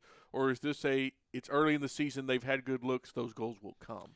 I'm not concerned about them. I think maybe Logan a little bit more so, because I think he wasn't at his best in either of the last 2 games, but he's still young. He's in his 3rd year in the league, and he's shown flashes enough in both games where I'm not too worried about him. And now with Julio going down with an injury, we don't have much detail in terms of the severity of that, but really behind him, it's just going to be Ricky Lewis, and maybe Nick Simmons coming up from North Texas SC. So it's going to have to be those 2. I'm definitely not concerned with Musa at all. And I even saw some people online when I was going through some of the commentary in our chat and everything, asking, why Musa stayed on the field after he had some rough moments. You're going to leave Musa on the field. Because he's Petter Musa. And so there's no worries for me with him, obviously. I don't have much of a concern with the strike partnership. They got the looks tonight. They didn't put them away, but there wasn't a clear-cut chance outside of maybe that Logan chance early in the second half where you really are going to stay up at night thinking about it. It was sort of half chances here and there, and ultimately this was, as I've said a couple of different times, the toughest game on the schedule all season long, so I'm not too worried about it. I mean, why you keep Musa on the field? Who do you want to put in there that's better than Petter Musa? That was not my opinion. No. To your point, though, I think that's exactly right. And Sam, to answer your question, just like Ryan said, no, I'm not concerned at all. With the guys up front, when the chances aren't coming, when they're not confident, they're not getting in front of their defender, they're not making the runs, that's when you get a little concerned. But look, Farrington's going to score goals, he's going to set up goals, he's going to draw fouls, we know that. Petter Musa is going to set up goals, he's going to score goals. They're getting the chances, the goals are going to come. And the other thing is the context here of that question is that Nashville is very good. Mm-hmm. They won again today. They're very well organized. They've got good defenders. So last week, it wasn't good for Musa or Farrington, but Nashville had a lot to do with that. Tonight, LAFC, look, they haven't conceded a goal yet. They have not conceded a goal this year. So this is not this is not something that's unique to Dallas. That they can't score against LAFC. So no, not concerned at all. Now, if it goes 5 games against a couple of teams that aren't as good defensively, okay, we can start asking some questions. But right now, no concern. I just want to make sure everyone understands. One of those scoreless games was 3-0 against Inter Miami to open the season to Messi and company. So that's right. That means that Petter Musa and company did the exact same thing as Lionel Messi and company. So if you need a bright side, I think that's something. No, I watched that game. They did better than Miami. I mean, there you go. So Steve Davis, FC Dallas is better than Inter Miami. Didn't say that. Put it on the headlines. Ryan, write that up. They did better. Get that on the website. Call Garrett. And also, of the response of take off Musa, I'm looking at the availables for the bench here. Your options were Ricky Lewis or Sam Sarver, and with all due respect to those guys, I don't feel any better about them coming on late than I do taking Petter. I would rather just leave Musa on. I think that's your best option. Which Quill did, exactly. Yeah. I also want to talk a little bit about the substitutions. Yes, because let's get there. I think it was interesting because Quill wanted to get the fresh legs on, but he also sort of destabilized the entire team in doing so. And we don't have the numbers about guys and their physical metrics and how, if they were dropping into the red zone, as they call it, where they're risking injuries and things like that. Because we're still early in the season where, everyone's not 90 minutes fit necessarily. But when you're going and chasing a game, I always prefer to stay in the same structure. If you're having success, in creating chances, which I think Dallas were, I always prefer to try and stay in the same structure as much as possible, as opposed to sort of throwing everything at the wall and seeing if it'll stick late on. Now, they still created a couple of half chances in stoppage time, particularly that Musa chance off the cross from Johansson. I liked Johansson coming across to the right because that gave Dallas a totally different dynamic on the right side, so maybe small tweaks like that. But it just kind of felt like chaos ball at the end, and in the Matt Doyle coin tactics free zone was in full effect, and I don't necessarily love that approach late in the game. Obviously, the caveat being we don't know where guys were at in terms of their fitness. Well, and to your point about the tactics free zone, I was thinking the same thing down the stretch. The tactics free zone only really works if both teams are in the tactics free zone. Right, because LAFC could sort of just pass you to death because they were still very settled in their structure there in late in the game. And that's what bothered me the most. Not that Eric Quill wasn't going to chase the game. I appreciate that he decided I'm going to throw this on and go after and try to get the goal. But yeah, you saw LAFC just go. They stayed in their shape.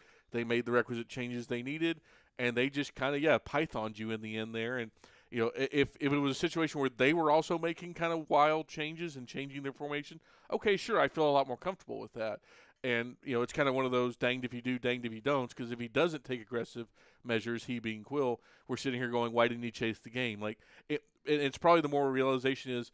It's not about the last 7 minutes or so. It's about the 80+ that you've already played. Like if you're coming down to those last minutes, you're probably not in the ideal position anyway. Yeah, I think that's fair. I think that's just kind of a long-standing preference for me of trying to play it out within your game plan when you're having some level of success and see if those fresh legs can make a difference for you in sort of like-for-like swaps. But a couple of bright moments from someone like Kaique off the bench. Even Patrickson looked all right in the duels, and particularly Johansson shifting out to the right gave them something in stoppage time. But ultimately, the lack of structure meant that LAFC could kill 4 to 5 minutes just passing the ball around through their defensive half, and Dallas didn't get too many looks at goal. Shout out to Ricky Lewis making his MLS debut tonight. Didn't really have much of an impact, I don't think, in the game. Tough ask, making your debut at BMO Stadium. Had a couple tidy moments in possession, and I'm sure we'll see a lot more of him this season. Yeah, it is really cool to see him out there. I think we all kind of expect to see him at wingback at some point, and then when he comes on for Logan Farrington, which – probably felt right. Logan did look a little gassed near the end there. It's just cool to see him out there. It's just a little strange to see Osaze Urguide come off at all. Like it makes I think I understand it on an intellectual level, but with him I kind of feel like him and Musa are kind of the same way. I really want that guy on the field, even if he's struggling a little bit, and it kind of feels a little bit more justified when you see that the whatever you want to call it that they finished out the game with just looked a little tepid in general. I think. My theory, and I have no inside information on this, my theory is that they did not want to take Osaze off, but they didn't want to take the time to change the substitution when they were maybe going to be taking Ibiaga off or Shaq Moore off. They're like, you know what? Okay, just get him off, and we need to take as much time as we can with the ball in play. So I don't know if it was intentional or not to bring him off, but either way, I think you take a center back off. I think they're bringing Dietzen in to try and go into a more aggressive shape. It was late in the game, and I agree. Maybe Osaze is carrying a little bit something that they wanted to protect him from getting in, maybe a foot race and an all-out sprint there towards the end where he could pull up like he did at Cincinnati last year, and then misses 8 weeks, and then you don't win a game in that time. So I sort of questioned it as well, but I think it was okay in the end. The one thing I think we need to touch on just a little bit, and you said it I think perfectly, Ryan, in the run of play is that. Dallas probably left at least a couple of chances, if not a goal, in the set-piece delivery tonight. That's the one area that I think could really sort of get better for FC Dallas. It was Kappas who hit a couple of good balls and then hit a couple of balls that I know he would want back.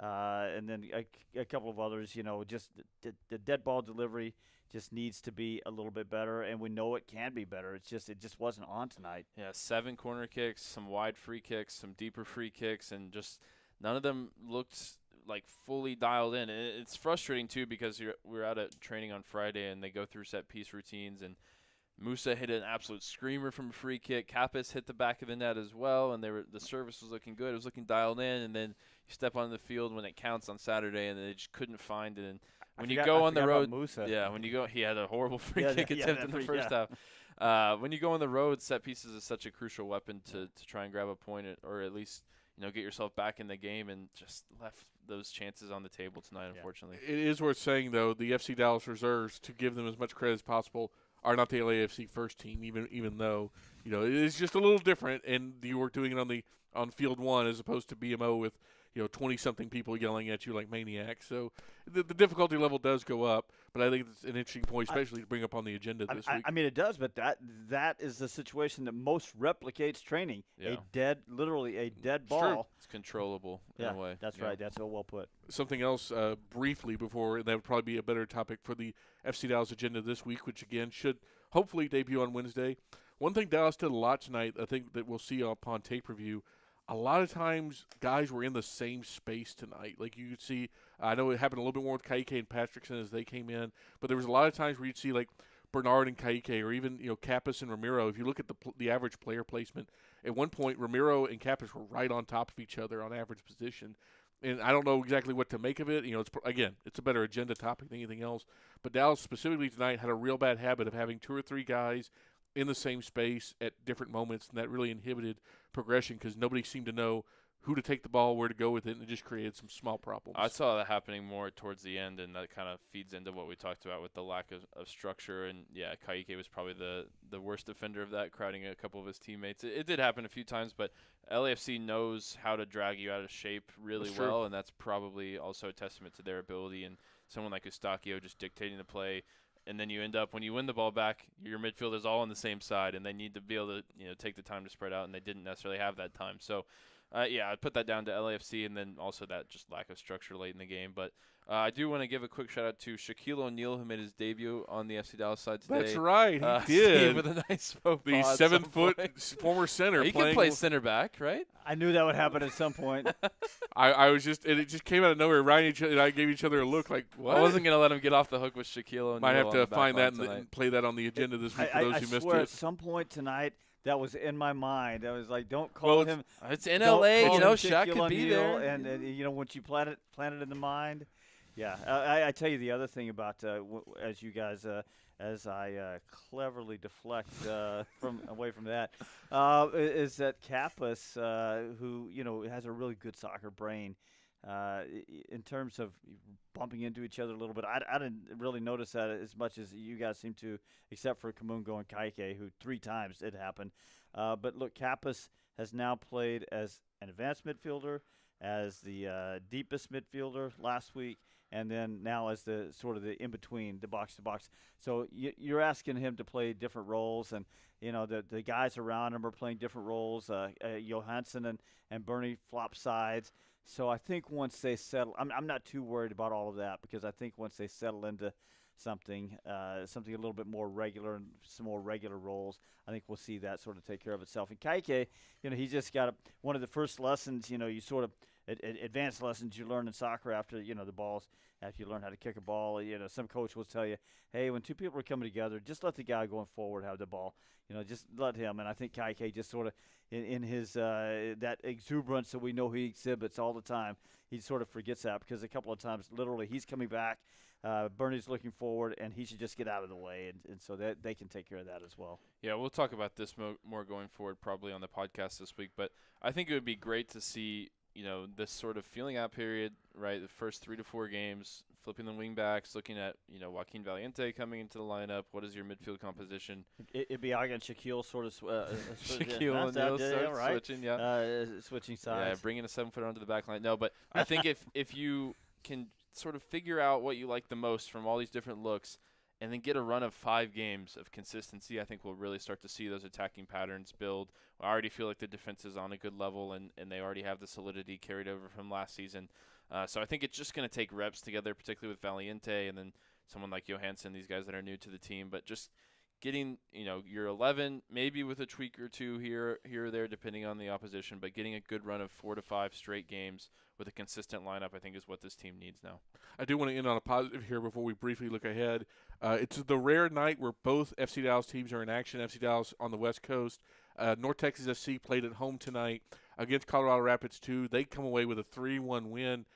And Ryan, it was Edward Neese. That's your guy. Edward Neese has a hat trick tonight, his first MLS Next Pro hat trick. That's 4 goals in 2 games for the FC Dallas draft pick from this year's Super Draft.